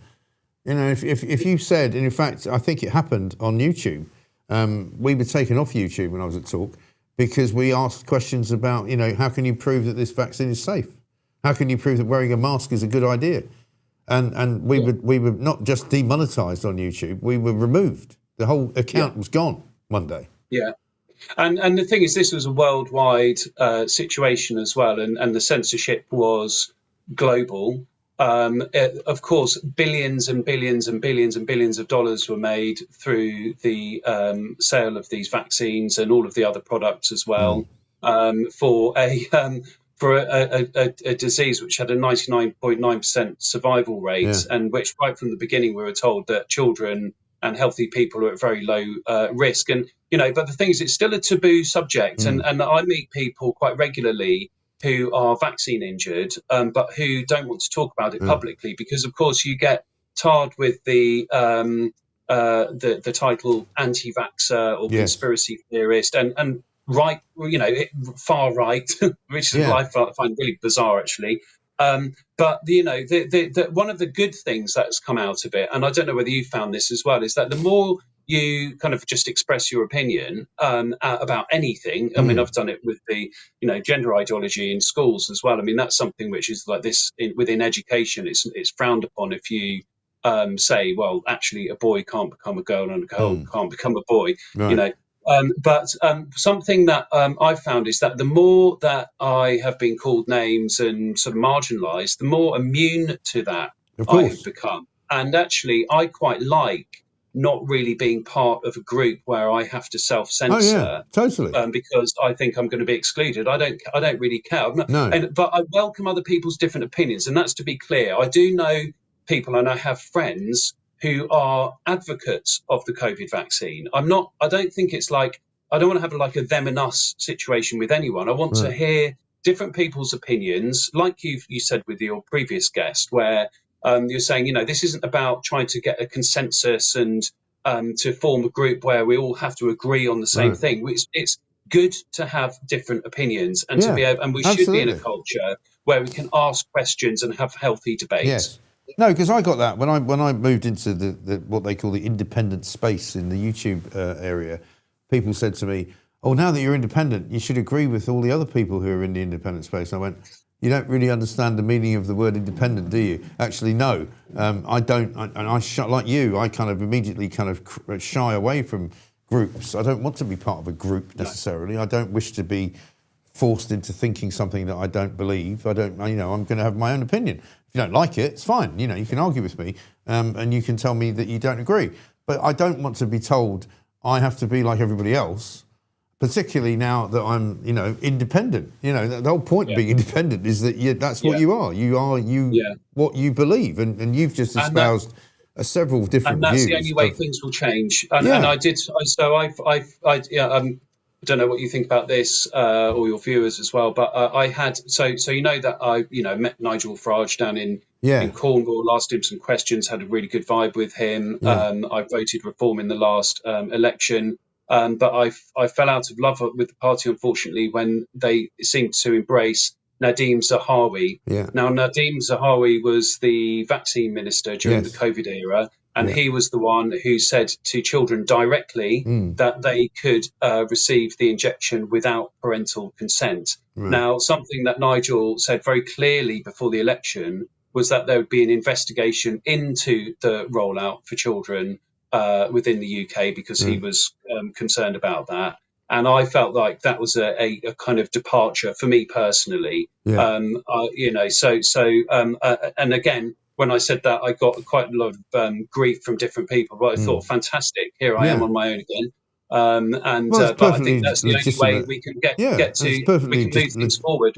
Exactly, perfectly legitimate question to have and a doubt to have about what it is that if they're not doing what they said they were going to do, we should call them out on it. It's as simple as that. You shouldn't be slavishly informed to sort of ignore something that you don't like the look of because you're supposedly a fan of the party. And I think and that's my view with Ron as well. So I was, have been very vocally an advocate of President Donald Trump. In fact, my last book has got an entire chapter praising him, and John Mappin's support for him, and so on and so forth. And one of the things I liked about him in his election pledges was the fact that he said he was going to be the president of peace, and there would be no more forever wars, and so on and so. Hello. And again, it's an interesting situation that to complain about that, to raise that as the point, is seen as controversial. Yeah, indeed. Listen, Mike, we could talk all day. I'd love to. We must get you back on because it's always fascinating and always really good to talk to you. But we've got to move. We're already running late, I'm afraid. So we've got to go. But listen, have a great weekend. Look forward to seeing you again soon. Mike Faircluff, ladies and gentlemen, what a guy! Fantastic. And exactly espousing the will of the people, the kind of the mood of this show in particular, the Mike Graham show. Used to be known as the Independent Republic of Mike Graham, still kind of is under that umbrella. Because you have to be like Mike Faircluff. You have to be independent. You have to think for yourself. You have to have your own opinions. You have to be not swayed by other people just because you think you should agree with them. And you should basically be as strong as you can be in your own place, in your own space. That's the way forward. It's the only way. Because if you believe what you're told by politicians, inevitably, you will end up tripping up and becoming just fodder for their ridiculous kind of, vanity projects. But let's talk to Jamie Jenkins now, because Jamie comes with us every single Thursday, of course. And I'm sorry to have kept you waiting, Jamie, for so long. We had a few issues. I'm blaming Charlotte, but nobody can do that because she's untouchable. But anyway, listen. Good morning. Great to see you. Yeah, morning, Mike. We get ever closer to the. Are you saying you can't hear me? No, I can hear you. I say my voice is going. I think. Your voice is going. Okay. Have you been out campaigning down in the valleys for the coming Senate elections? Well, no, my son's picked up some bugs, so I think it's passed on to me, Mike. That's the problem. But it was a good chat you just had there on the COVID stuff. Well, it's good. It's good to know. I mean, Mike Fairclough's a great guy. He's a guy who thinks for himself, as you do. And we're not all slavishly supporters of any particular political party. We want the best for our kids. We want the best for our families, the best for our communities, as best we can do. Not being helped, of course, by Rachel Reeves and the Treasury. Not being helped by Keir Starmer, the man who finally was pictured in the only way that he should have been pictured, with his head in his hands yesterday like that, in House of Commons. It's not getting any better out there, is it? No, we had the borrowing figures out last Friday, Mike, after I was on with you. So another 14.3 billion borrowed in February. That's up on the year earlier, 2.2 billion pounds. Second highest February on record. So in just 11 months now, Mike, we've borrowed another 126 billion pounds on top of that adds to that 2.9 trillion debt that we've got overall. And the mental thing as well is, we keep borrowing to pay off the debt interest. So I think we had a debt interest bill of just 13 billion pounds in February alone. And overall, over the last 11 months, Mike, we paid 94 billion pounds in debt interest. And a lot of this comes back to what you were just discussing with Mike as well, with the pandemic, because all the lockdowns and everything there cost an absolute fortune for the government in terms of paying off furlough. And that's kind of how I suppose, got to get on with you, Mike, back in the day. We talked about the pandemic. You remember masks? People were basically saying, oh, you need to wear masks everywhere. And the fact we were talking about at the time where the likelihood of testing positive for COVID, when the ONS did a study, when we actually looked at the data, the likelihood of testing positive for COVID was the same for people who always wore masks and those who never wore masks. The modelling was absolute nonsense, Mike. We were calling all that at the time. I remember once where Boris said he didn't want to go into a lockdown. And then what we could do then is we could track what were the Sage lot saying things would happen versus what actually happened, and deaths were 93% lower. So, yeah, I think Mike and yourself are calling out all of this nonsense through the COVID years. Mike, is what I still get people coming up to me now and say, I always see you on with Mike Graham and you kept me sane during the pandemic. Yeah. People do say that. And it's funny, isn't it, that now politicians kind of drag that with them as if it's a kind of a badge of honour that, well, the reason we haven't got any money is because we have to give you all that money during COVID. And I'm like, well, sorry, you didn't have to do that. You didn't have to tell people to work from home and not bother coming to work and not bother going to do any work, and we'll just give you some free money. I mean, that was the most ridiculous, stupid idea anybody ever had. And of course, yes, it's got a long tail running into the economic downfall that we're now suffering. But I mean, I'm saying to somebody today, my pension, and I know people probably won't care because why should they? But, you know, my pension has lost a fortune, probably 10%. In the past sort of, I would say, month. The past month, I would say it's gone down by 10%, which is huge. Yeah, big falls there, Mike. And obviously, if you're a public sector worker, you'd be insulated from this because people don't have pension pots generally in the public sector. And the costs of, we'll have to do a little slot on public sector pensions in a few weeks. I'll do some analysis on that because that costs an absolute fortune. Obviously, hopefully, Mike, you know, when we get over the back end of this Iran war, the markets will pick up as well. And your pension will recover a bit. But the finances are in a mess. And what did we have yesterday as well? We had Nigel Farage asking Starmer about the boats and the smash the gangs. And we've had some good weather. It's turned like winter again in Wales. I don't know what it's like in London, Mike. Oh, my God. You know, I came out, I was in the gym yesterday afternoon, and I'm not boasting about that. It just happens to be the truth. I came out and it was like snowing in Oxford Street. And I got on the tube, came back to London Bridge, came out at London Bridge, and the sun was shining. And I was like, what's going on here? But it was really cold, freezing. Oh, no, freezing. I was coaching my football team last night, absolutely freezing. But what we've had in that last week where we had some good weather, another 1,000 people have come over on the boat. So, yeah, that costs us money. So we talk about, the cost of the government, that kind of $5 billion a year to start housing all of these asylum seekers. And obviously Nigel's just asking, Farage was asking Starmer in the Houses of Parliament about this. And he just goes off on one and starts talking about council tax. There's no accountability whatsoever. So another 1,000 have come over. The only thing I told Mike that stops this is the weather.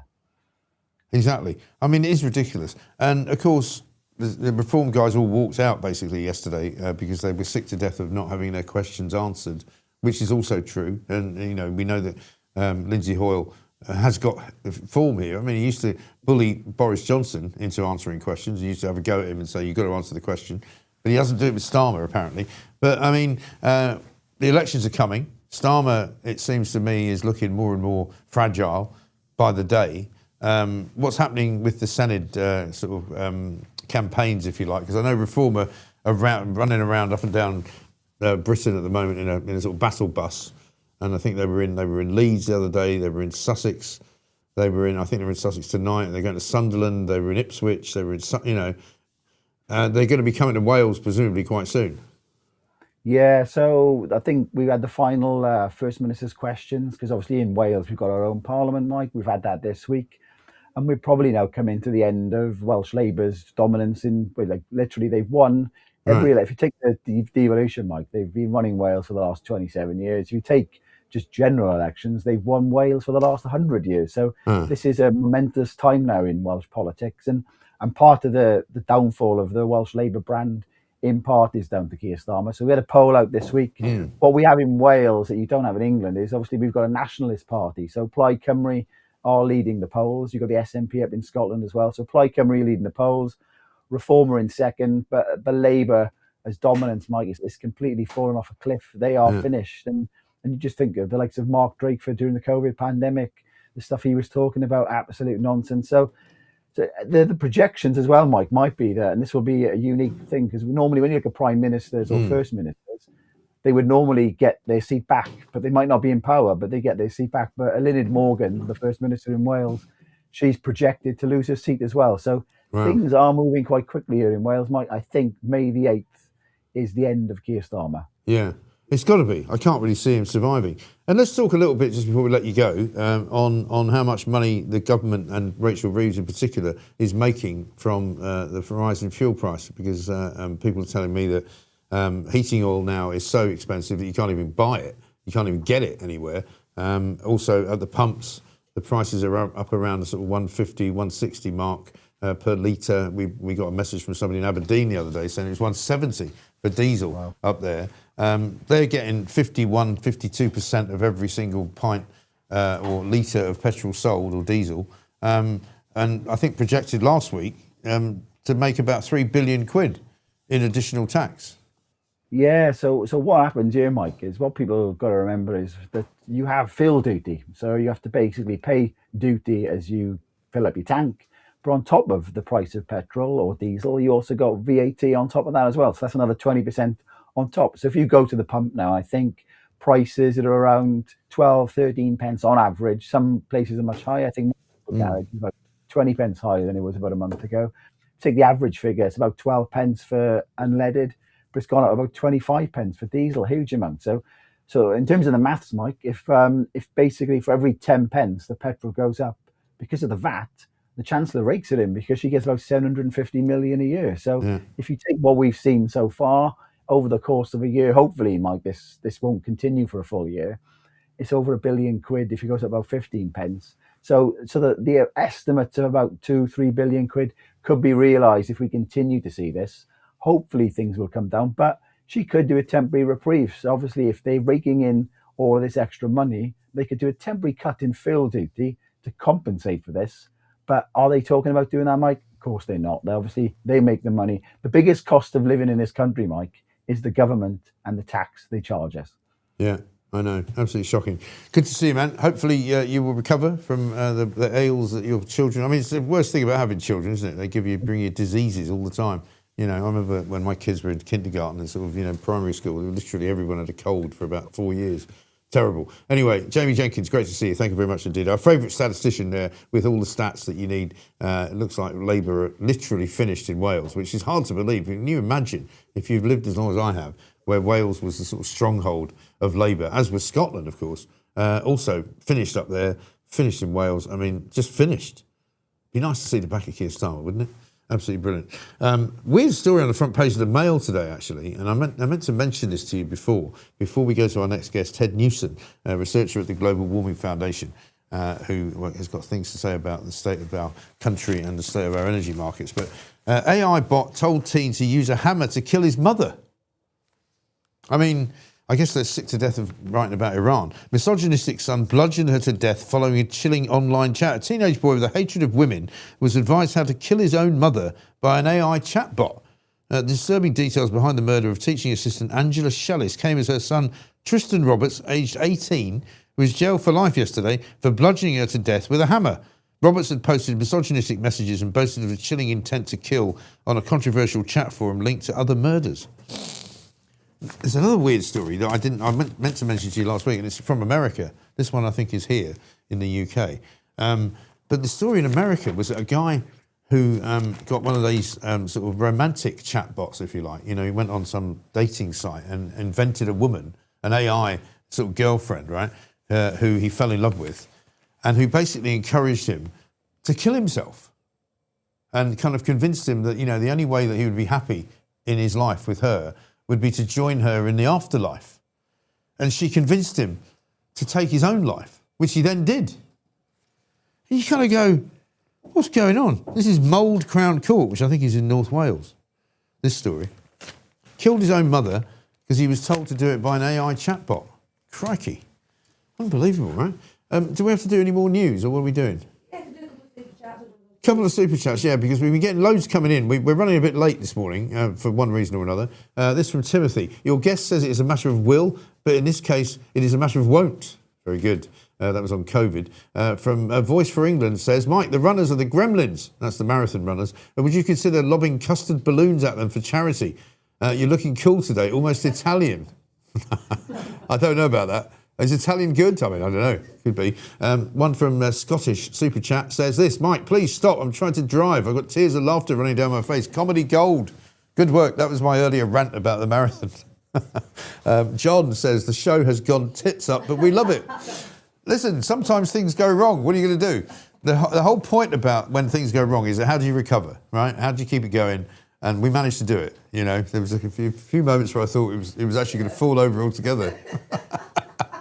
But it didn't. We got it back. You know, Charlotte played a blinder, and here we are. So, coming up, we're going to speak to our next guest, as I say, about global warming. It doesn't feel very warm out there at the moment. I'll tell you what, it was bloody snowing yesterday.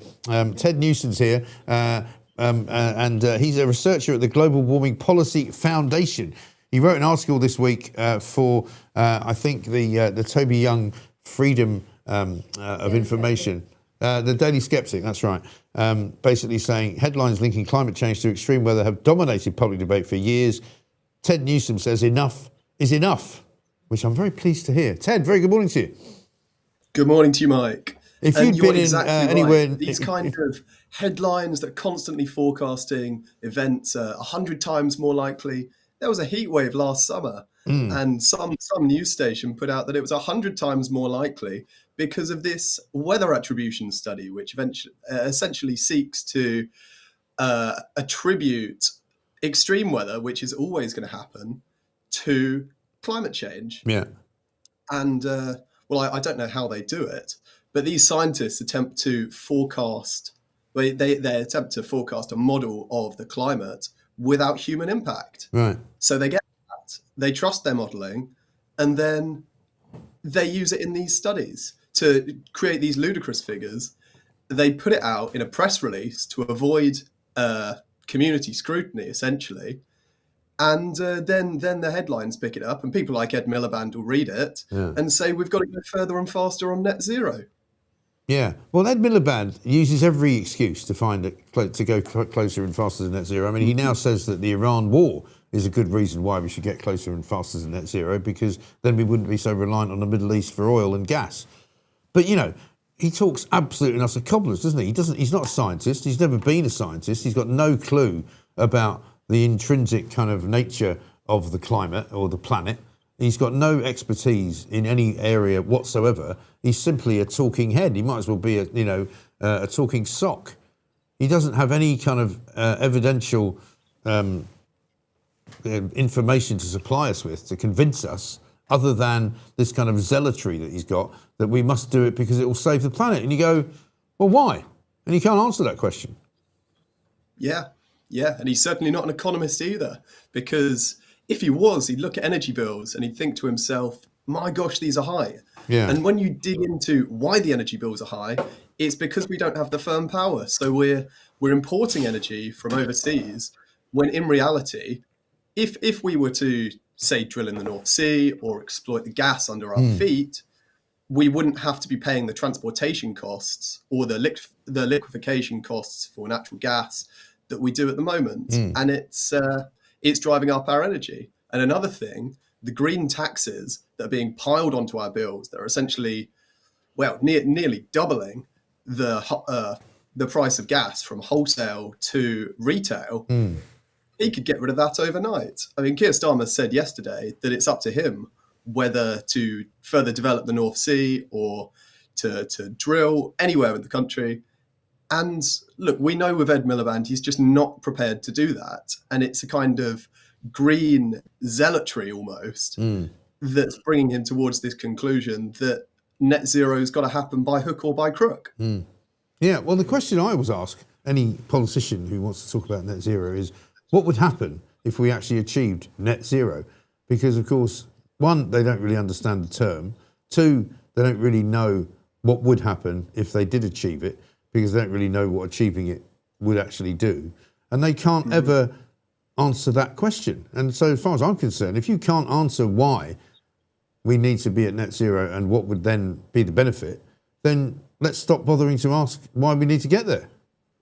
Yeah, well, I can tell you what happens if we got to net zero, and essentially that would be a kind of Cuban model. Their entire energy grid collapsed. I think it was last week, and we saw the most prosperous in society, the tourists in the 5-star hotels, their lights stayed on, but the normal working people and the industry that props up the economy, their lights went off, their machines went off, and we saw energy rationing. And once we go to a wind turbine based economy where energy is generated not on demand, but when the wind blows, or God forbid, when the sun shines, certainly hasn't been doing much of that lately, of course the natural conclusion is energy rationing. And this is why he's trying to put solar panels on everyone's houses. But this is the thing. I mean, whenever there's a bit of good wind power, shall we say, you know, these little nutters on Twitter will put out...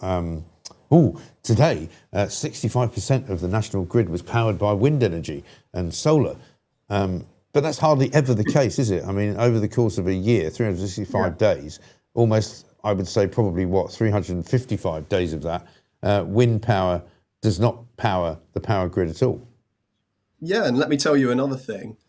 By 2030, Octopus reckons that £8 billion is going to be the cost of curtailing all of this excess wind energy, because really, when the wind blows, sometimes we don't need the energy. I mean, the wind turbines will generate regardless, but a lot of the time we're actually paying the companies to turn off the wind turbines.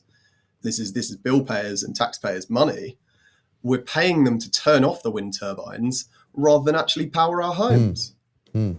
Yeah, and that's the problem, isn't it? Because, you know, the power companies themselves have bought into this madness, so that they are, you know, complicit, if you like, in supposedly trying to move us away from what you might call traditional forms of energy into newer forms of energy, partly because they get a subsidy for doing it.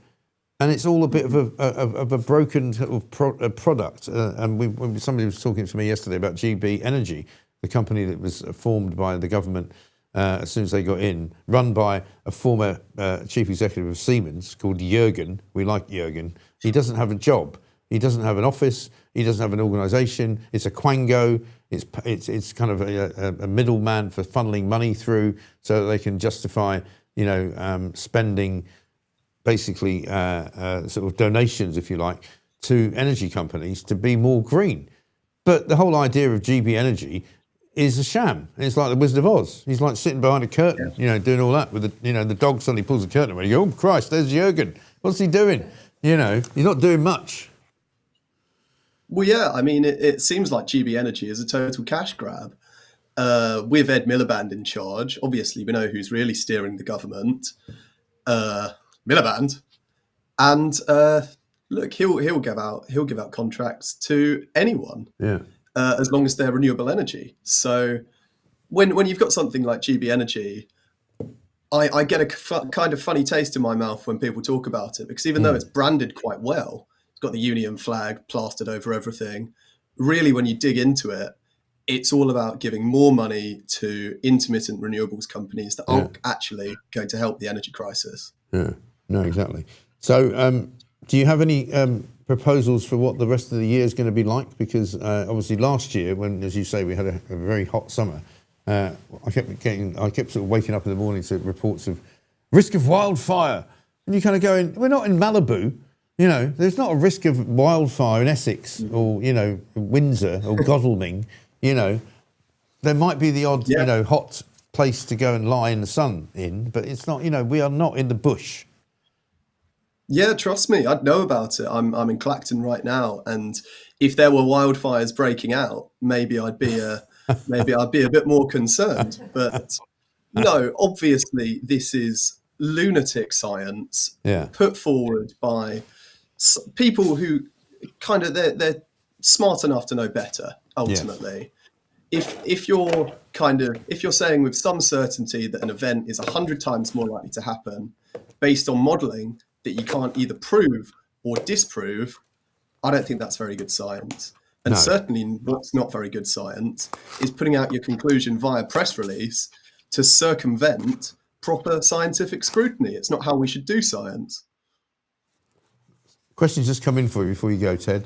Where have all the real scientists gone? ask, I think it's Colin. Yeah.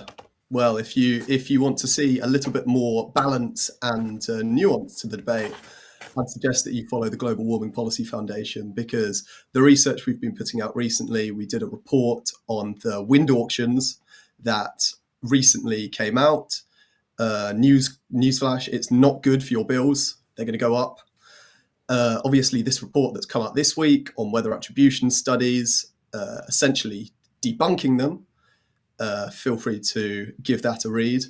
But really, we're governed by morons at the moment that think that a kind of false science and a false attribution science is something that's able to kind of drive policy when it's not. No, absolutely. Ted, great to see you. Thank you very much for joining us. Ted Newsome there from the Daily Skeptic, talking about how much BS we're fed over the whole global warming scenario. And no doubt, I mean, if you look out your window now, it could be snowing. It's freezing. It's absolutely frozen out there. Carol Decker's in the house, by the way. Welcome, Carol. Good to see you. She's got a new album out, new single coming out. You know, it's all going on for her. We'll hear that in a minute. We're also going to be doing a bit of Mike's sack, if you don't mind. Thank you very much indeed. And Linda Duby is going to be here as well. Should we do the sack first? Yeah, let's do a bit of that. I've attempted to open this. I'm not sure whether I can. You got mail. Oh, look at this. I got one of these earlier. This is lovely. Look at that. It's a little dog. Hang on. It doesn't say what's happened to the Mike sack thing. How have you managed that? She's doing a brilliant job today, Charlotte. She's managed to cock up everything that she's touching. Sorry. Look at this. It's a little Labrador. I've got one of these already doing something else. I don't know if this came from the same place. Isn't that lovely? I'll put it with the other one. There's a little note in here as well from somebody who sent it. Let's have a look. I love seeing my felted Ziggy on your lovely new sign. I was delighted that you took him home. I've made a new studio replacement. I wondered if he might lay across the sign once again, says Julia.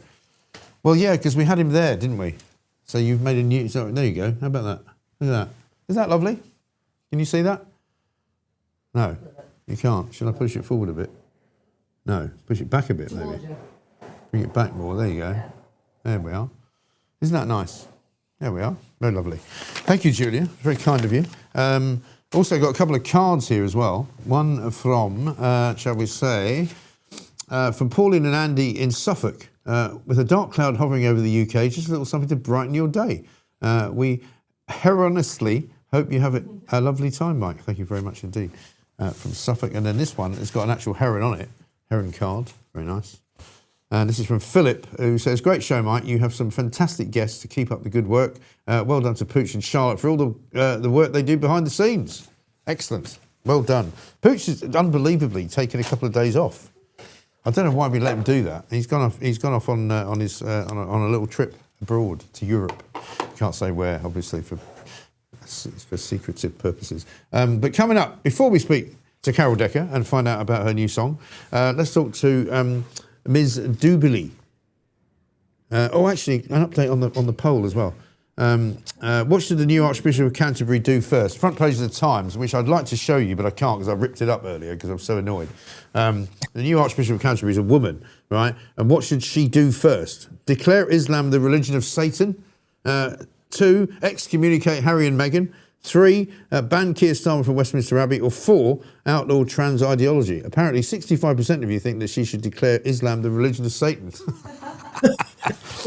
I'll probably get blown up as I walk out of here today after that. You know, that's probably not very good, is it? But yeah, listen, we've got lots more to do. As I said, keep your messages coming in. We just broke through 12 million views, by the way, which we're very happy about. Linda Duby is here, a woman of many colours and talents, who I think we've probably known each other quite a long time, Linda, over the years. I don't want to give away your age or mine. But welcome to the Mike Graham Show. Nice to see you. Good morning, Mike. How are you? Well, I'm all right, considering what's going on around me. You know, I think the state of the country is best summed up by Keir Starmer yesterday with his head in his hands, sitting in the House of Commons like this, going, crikey, can it get any worse? I mean, can it get any worse? I don't know. I think it can. Oh, God, that's not good news. Well, the local elections are only 6 weeks away, and that's not going to be a teddy bear's picnic for the Labour Party, put it that way. He's not going to enjoy that, is he? Not at all. I mean, it's just going from bad to worse. And your previous guest, was it Ted Newsome, was saying his question, are we governed by morons? You know, I don't want to be litigious or even insulting. The fact of the matter is, over the past few days, I have constantly been scratching my head over how the government is behaving. And what really baffles me is why they think the public believe what they say. Yeah, I know. That is just extraordinary. I know. I mean, I was thinking of giving Morgan McSweeney a call to ask him what his advice would be, but apparently he's had his phone stolen, so you can't get through to him. And the fact of the matter is, as you say, you were watching PMQs yesterday, where Keir Starmer does what he normally does and hides behind a barrier of due process and regulations and rules. And yet, when it comes to following the rules, Morgan McSweeney, apart from everything else about where he was when he lost his phone, how he lost his phone, etc., was supposed, under Her Majesty's government regulations, due process, to report that theft to the internal security services 1 hour after creating a crime report. Yeah. Well, when I worked for a big news organisation, right, if something like that happened, you would tell them. You wouldn't just kind of do it on your own. And I mean, this is a guy who's working at the top level of government. He doesn't tell the police anything other than the fact that it's a government phone. He does tell them that, but he doesn't tell them who he is. How the hell? And Downing Street are refusing to confirm whether or not they've actually investigated the case at all. And the whole story just stinks. I mean, and apart from anything else, it's illegal, apparently, for a government employee at that level to have a phone which doesn't have a backup. Yeah. I mean, it is really, really extraordinary. Even me, and I haven't ever held any kind of position remotely connected with government, but I've had my phone stolen. And when I've reported it to the police, I've said that there are several key numbers on this phone that I'm very worried about, including one person who is absolutely a household name, and very few people have his personal mobile number. And I divulged that. No, I wish it was. But it is right from the get-go. This has been like some kind of Whitehall farce. Yeah, actually. Totally. It's just farcical to think that someone in this position is trying to bamboozle us with what actually happened here. We all know that if the contents of his WhatsApp were divulged, he would be in deep doo-doo. He would be, so would the Labour Party, so would Keir Starmer. So we know that. Right. So no one believes this story about the phone being stolen. And I doubt that the Metropolitan Police would have issued the transcript of the conversation between the call handler and the caller, i.e. McSweeney, if they hadn't been absolutely certain that given half a chance, they'd throw the police under the bus. Yes. Well, the police, of course, are craven here, aren't they? Because they spent the first part of the week saying, to Dan Hodges, who asked the question, you know, could you please tell us whether or not this phone, a stolen phone scenario was actually ever reported to you? Oh, we can't look that up unless you know exactly when it was reported, from which location, and on what date. And he was like, well, you can't search it by name. I spoke to a friend of mine in the police, and he said, of course you can search it by name.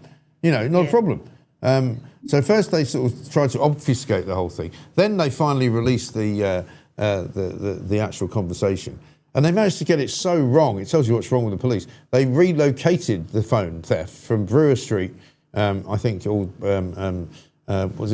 Belgrave Street in Mayfair, to Belgrave Road in Tower Hamlets. And you're kind of going, how stupid are you?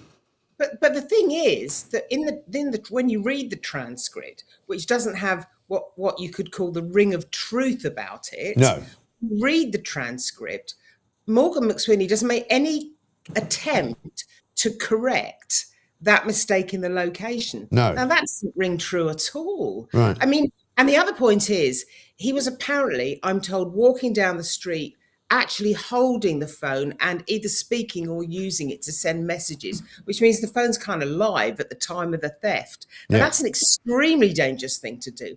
And someone at his level in government shouldn't be using the mobile phone that way. The average citizen in this country is told explicitly to try not to do that. Never mind someone like him who has really contentious information.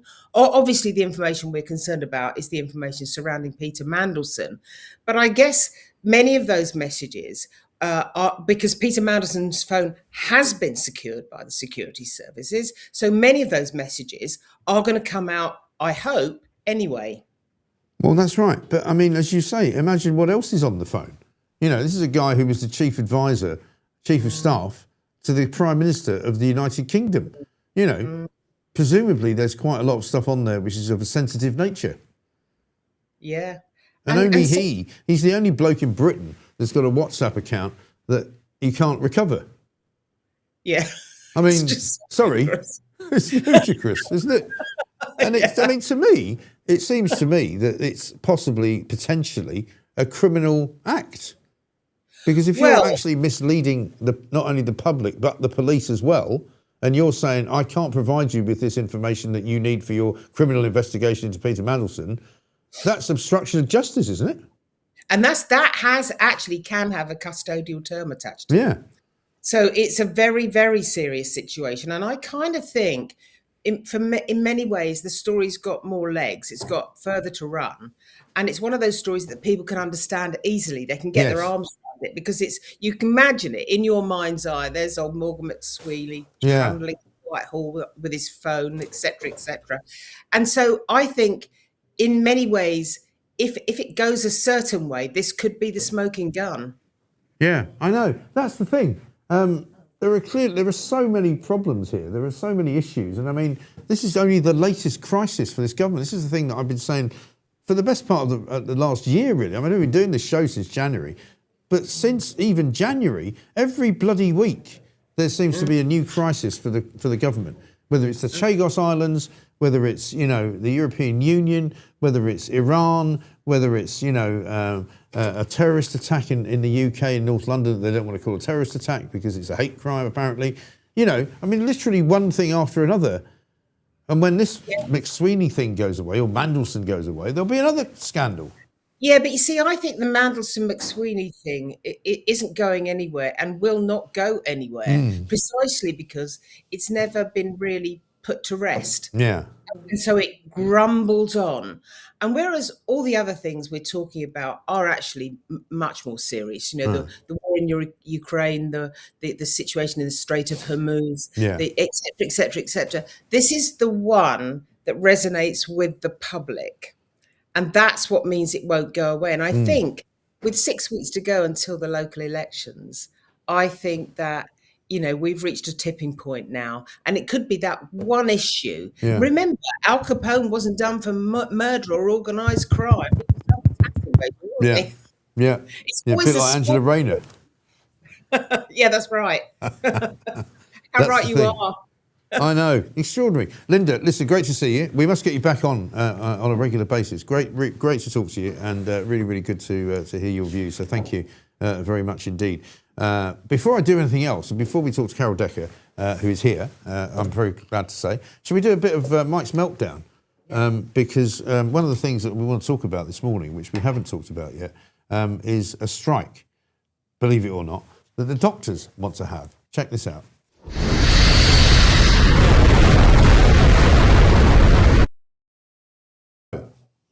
The British Medical Association, right? Or as I like to call them, the British Marxist Association, they run an organisation which is akin to the mafia. Basically, they like to hold people to ransom. They like to threaten the government with all sorts of things in order to get more money out of them. Now, in normal circumstances, that would be called extortion. If you go knocking on the door of somebody that owns a restaurant and you say, look, if you don't give me some money on a monthly basis, I will firebomb your restaurant. That's extortion, right?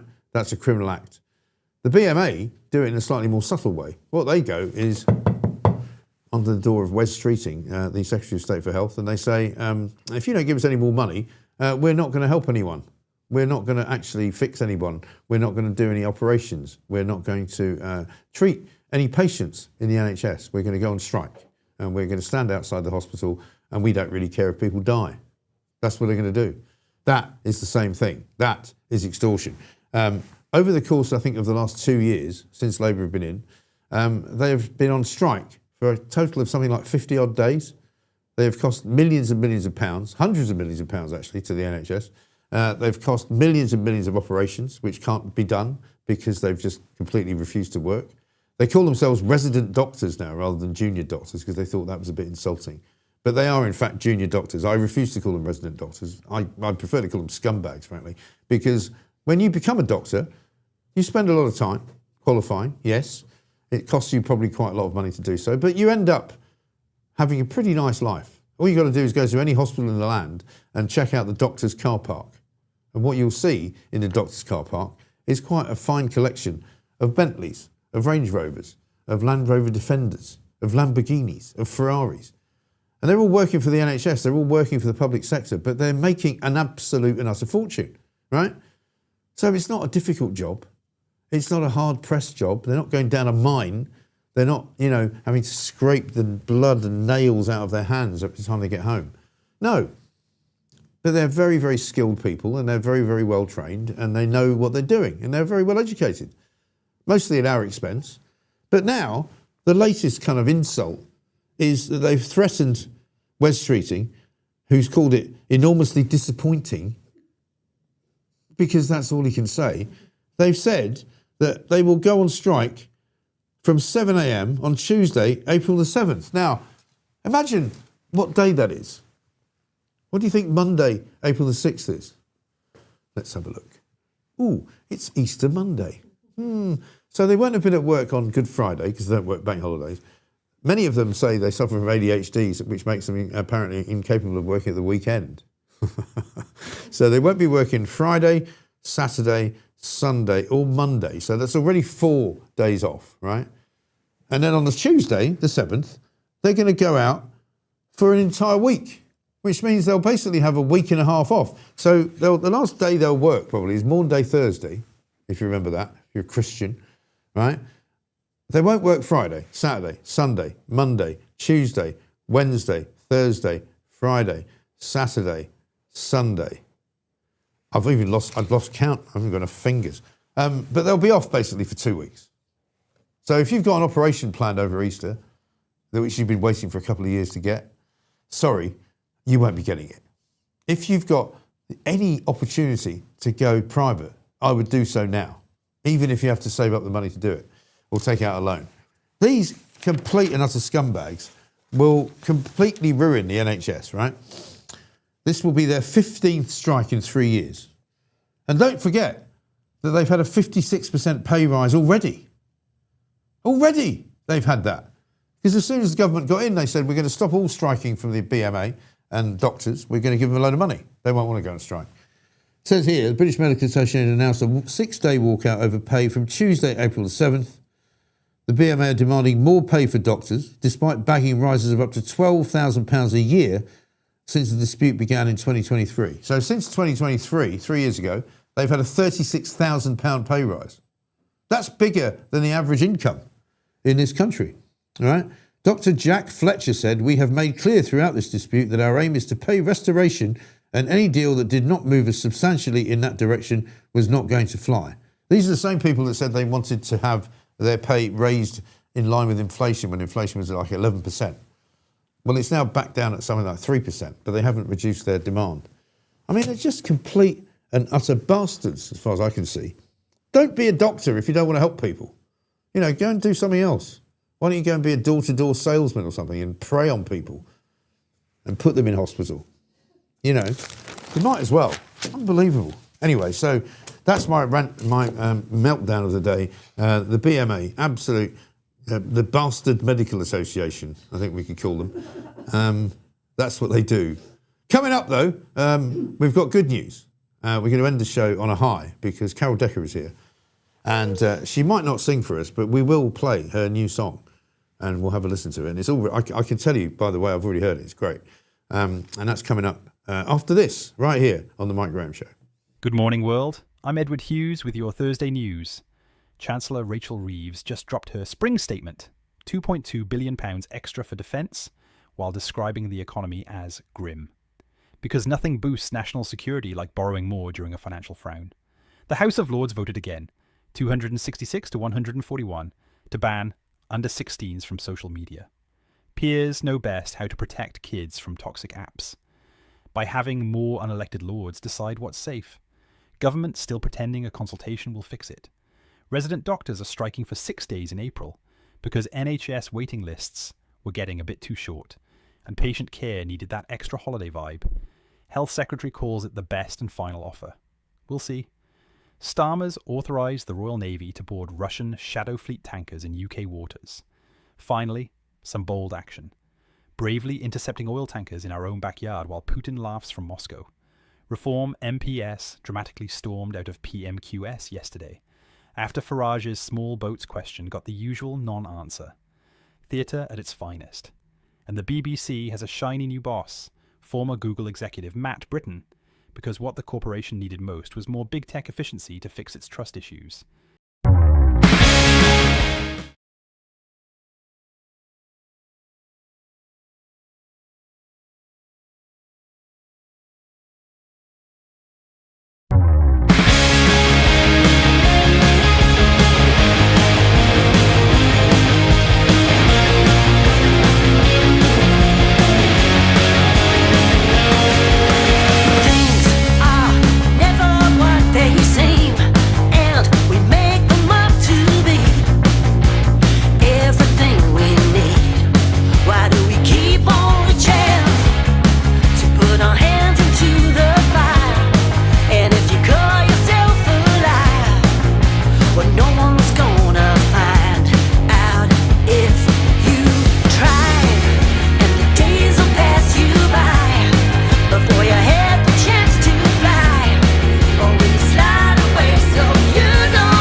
Nice to be here in person. So great to see you. Listen, there's a great picture of you, that, by the way. Thank you. And that's the new song, which is Be Wonderful. No, that's Read My Lips, I think we just heard. Oh, Read My Lips, sorry. So the album's called Be Wonderful, which is our first album in 11 years. Right, which is wow. a bit lazy, I know. I know. What have you been doing for 11 years? Oh, you know, raising kids, walking a dog. With dogs. And gallivanting around the world. You told me, I'm not going to say it here, but you told me the greatest story about walking a dog. Which one? When I had my operation. Yes. Yeah. Yeah, I'm not going to tell that story. No, that's for we the might save it for the live show. We could do that, or the X-rated Mike show that goes on out later tonight, but yeah. But listen, but it's great to be back. It's fantastic. Well, I'm always working, as you know, so basically I've been gallivanting because you've been doing live shows and stuff, haven't you? You were up with Donald last year. Yeah. Donald we McLeod. do tons of festivals, 80 shows, cruises, orchestral tours, you name it, but haven't sat down and written any new music for quite some time. So I got together with Ronnie Rogers, who's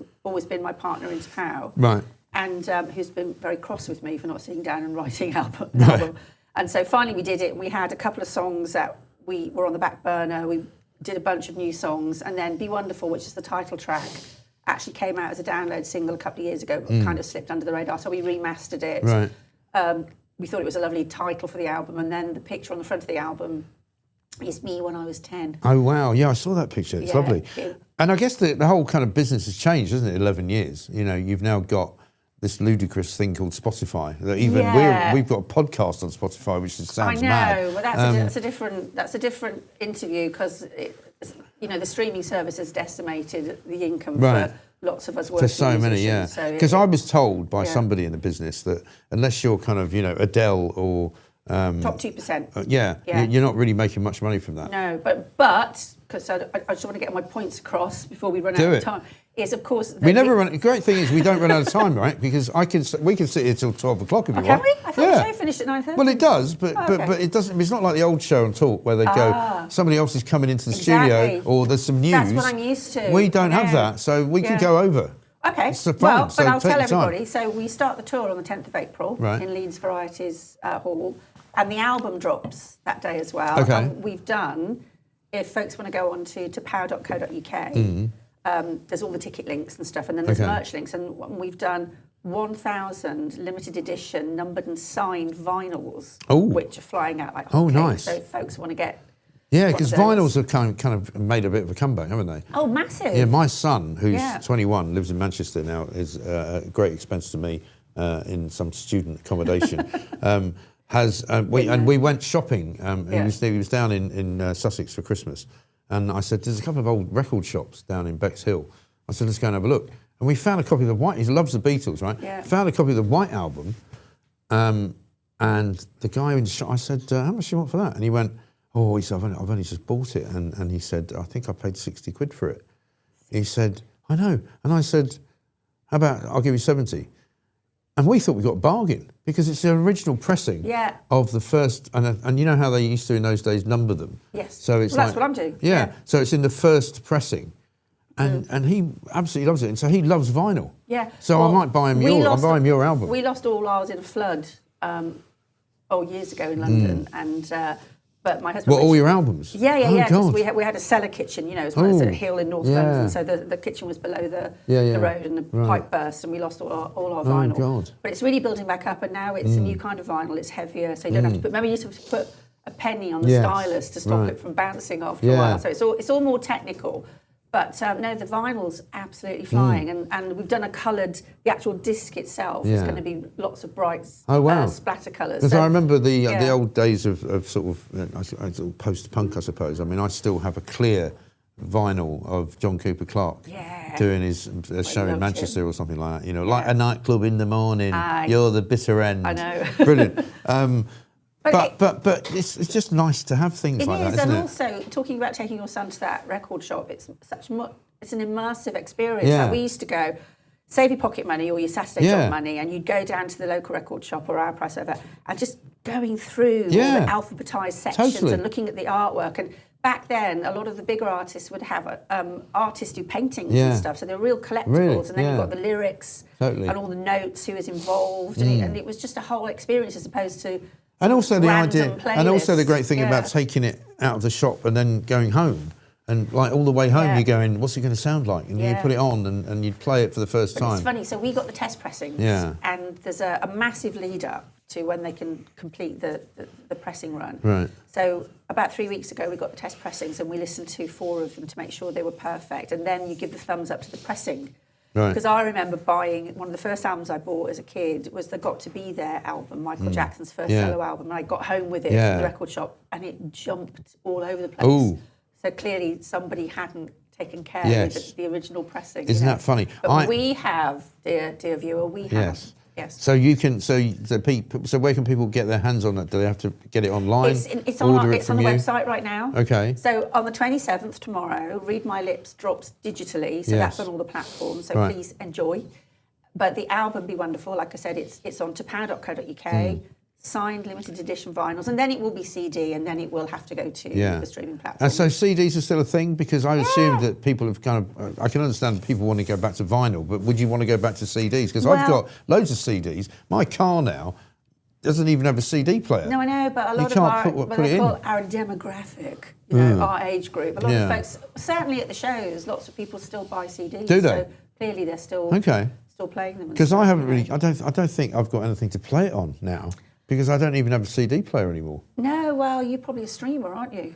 Well, I do now. Yeah, now because I've got a little B&O speaker, which is lovely, and I just hook it up to my phone, Spotify, play stuff. We all do it. I mean, I've got a record player as well, and I do occasionally because there's something about there's a warmth. The sound quality. It's not just the warmth, but it's almost deeper. It's kind of There's more to it. Yeah. It's richer. But it's the way everything's. And one of my favourite albums is Abbey Road, which I've got. And I'll just play the album. And Steve Lillywhite is a mate of mine, as you know. And he talks about how, as a producer, you would put together the album, but you'd be really careful about how you which order you put the songs in. Yeah, they've got a crossfade. Yeah. And also they've got sometimes you might have a story. The album might be a complete story. I never really did that, but I did all the crossfading with Ronnie with the Pow album. So we'd be in the studio And it's where one song ends and hands over to another, and also the musical keys have got to be nice. So as one it's got so to, there's quite a lot of hand thought sweetly into the next There's song. a lot of thought that goes into it. A lot of thought, yeah. Right, which I think people lose. I mean, we've lost with the streaming thing, or with, say, I don't know, a Spotify playlist. You kind of don't get that because you're, or if I'm in the car, I'm playing a playlist, on shuffle. So there's that you sort of lose that, don't you? We all do it. Unfortunately, it's decimated musicians' income, and nobody seems to be able to do anything about that. All the various societies for the music business that we've got, like the MU and UK Music Live, they've been to meet with government, and nothing ever seems to get done to make sure that we get There's a funny thing. more than crumbs. Well, I mean, the government can't actually do anything. The idea that they could fix the music business. But there wouldn't be a music business without us. So that's the cruel irony. But my kids have got Spotify. I personally don't. But it's great for a party. If you've got a party, bang out a playlist. I get it. It's convenient, and we're not going to put that genie back in the bottle. No. So you have to live with it. And what about the AI thing? Because that's another thing. I mean, I was watching Elton John weeks ago on Laura Kuenssberg, where I was very happy to see him calling Peter Carl a moron. It was like, he had to apologise later apparently, but he was like, he's a moron. It was like, because Mark Wogan has become a mate of mine, right? I just did his show. I just did Did screening. You? Oh, great. Okay, he's a wonderful guy. Yes. And he was saying he does a great impersonation of Elton John because he's just so angry all the time. And but he was really pissed off basically about this whole AI thing. Yeah. And I obviously have an interest in it because I'm thinking, could AI replace me? Could it replace this show? My answer to that is I don't think it could, in the same way that it couldn't replace you. Somebody could put into Grok, write me a song that would sound like Carol Decker's song, and they can do that, but it's still not quite right, is it? You can use it as a prompt. Yeah. So, sometimes when we're writing, so you can get a block, right? Yeah. And so in the old days, we'd go with a thesaurus, where's that word? I'm looking for a word. Yeah. What word? And you'd literally be flicking pages, and then you could do that online, and then you can put into your computer, what's a way of saying this? Because I've been stuck on this for an hour, and the computer will come up with a load of suggestions. So with an AI prompt, you can also say, the feel isn't right. What if we did it with a country feel, and you can pop your song into AI and it'll come up with a prompt of how you could reinterpret the song. Right. But it's your song. But it won't write your song, will it? So that's okay. So when AI... But could it write your song? Completely, and we've done this. We're talking about punk, because my husband Richard, he's over there, is a huge punk fan. We've put... write as a song set in the late 70s punk, and it's about drinking in pubs in East London. Right. In 30 seconds. Wow. And it was really good. Wow. It was scary. So it can replace, but it's also a very useful tool for musicians to use just as an assistant, as assistants that we always have for other things, Okay. Yeah. But you don't worry that it would replace, because this is my thing is that because maybe I'm too old fashioned, I just don't think that you can originate originals, if you know what I mean. You can't invent something which is, because I say to people, well, it couldn't impersonate me because I don't know what I'm going to say. Yeah. Right. I start this show at 9:30. I don't know what I'm going to do. I went on a massive rant about the marathon, right? I don't know if you heard it, and people were laughing, and I was just like, because they're now talking about taking 2 days. Please. 3 for me. Right. Bloody ridiculous, right? No, but I don't want London. That's bad enough for 1 day. Now they want to take it for 2 days. Forget about it. But, I didn't know. I woke up this morning at 5 o'clock. Actually, I woke up earlier. I told Charlotte I woke up at 2 o'clock and got dressed, got into the shower, got into the car, put the radio on. I thought, this is a bit weird. That's not a normal radio person. And I looked at the clock, it was 3:30.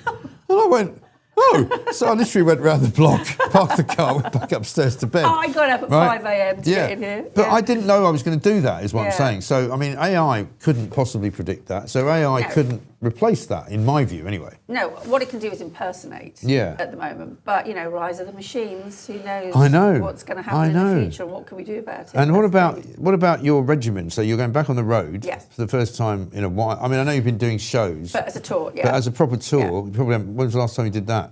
Oh gosh, quite a few years ago. Right. So it's terrifying, exciting / terrifying. Yeah. Do you have to do exercises and things? Yeah, and get all the stamina. It's keeping the stamina because when you've got a gig every weekend, there's plenty of recuperation between then.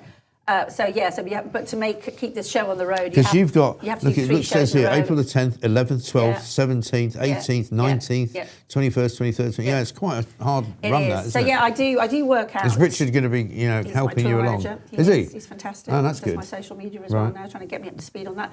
Yeah, so I have to keep fit, I have to do all my vocal warm-ups, and I work on my technique more now. I didn't used to when I was a kid. I used to put my whiskey down, stub my fag out, and walk onto the stage. But now it's all like loads of technique, loads of warm-ups. I do straw singing, I do bubbling.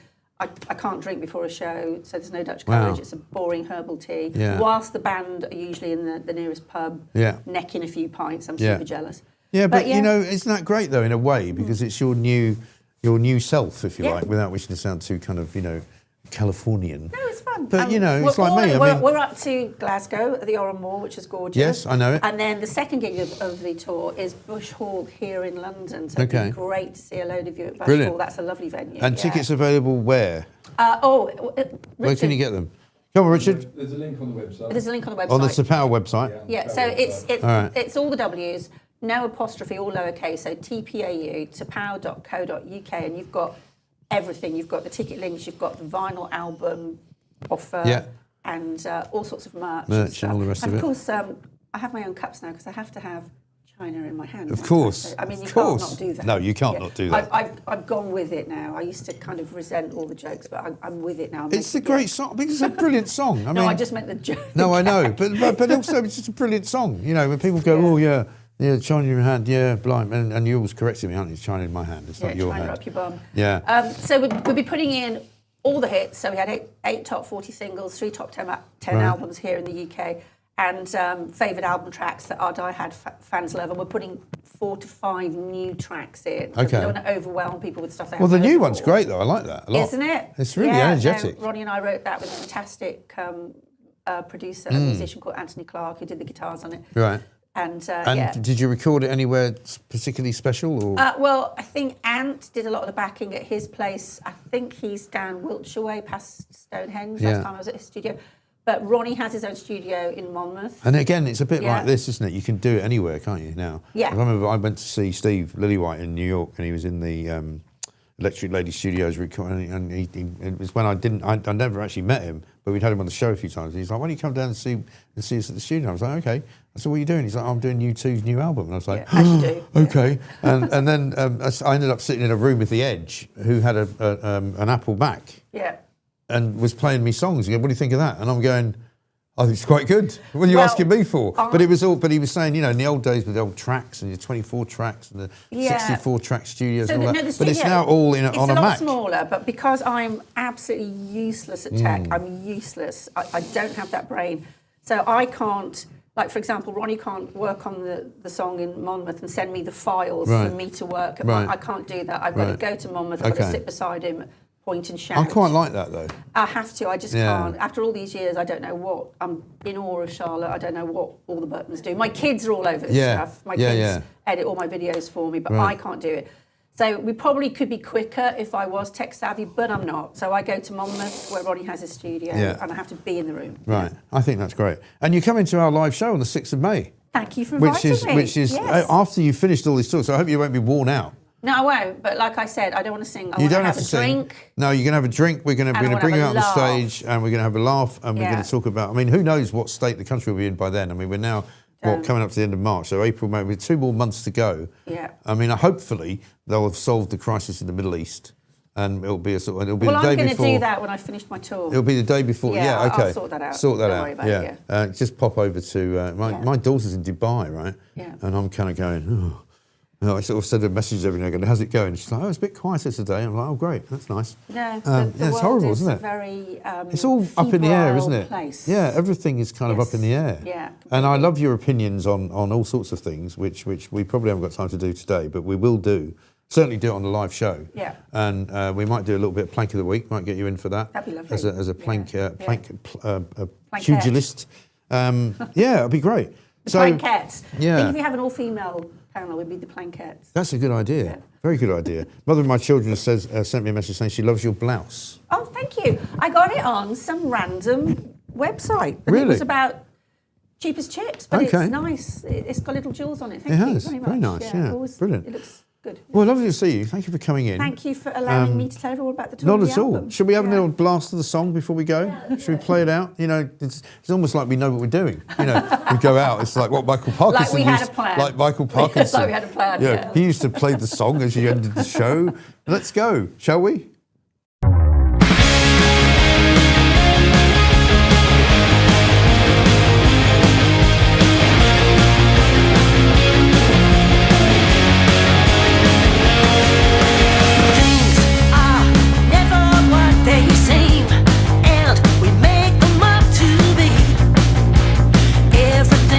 That's the new Pow song. It's out tomorrow.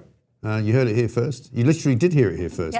Yep. Because Carol was kind enough to come in and tell us about it. We'll see her. And if you want to buy tickets, by the way, for our show, which is May the 6th, you can get them on Ticketmaster, Shepherd Bush Empire. If you want to buy tickets to any of Carol's shows, it's on the Pow website. Carol, the 80s legend, says Mark. Go there and you can buy the vinyl, you can buy the download, you can do whatever you like. Go and see her though, because it'll be great, it'll be fantastic. We'll see you. Meanwhile, thank you to Charlotte for all of the trials and tribulations of the show today. Pooch is Pooch. Oh, we've got to do Pooch is Pooch, haven't we? Okay, let's do that before we go. Go on, have a look. We're like a little dog video before we go. Oh, it's not there. Don't worry. It's not there. Excellent. Oh, I should have No, brought, we can't do it. yeah. You could have brought your own. Yeah, Finn. Yeah, Finn. You should have brought my massive Irish setter. Yeah, It wouldn't you have should been in have the done. way at all. You should have done, absolutely. Never mind. Not to worry. We'll be back, hopefully, tomorrow at 7 o'clock. And meanwhile, try not to be a plank. Remember, despite all of the others out there, it's always the others. Don't be a plank.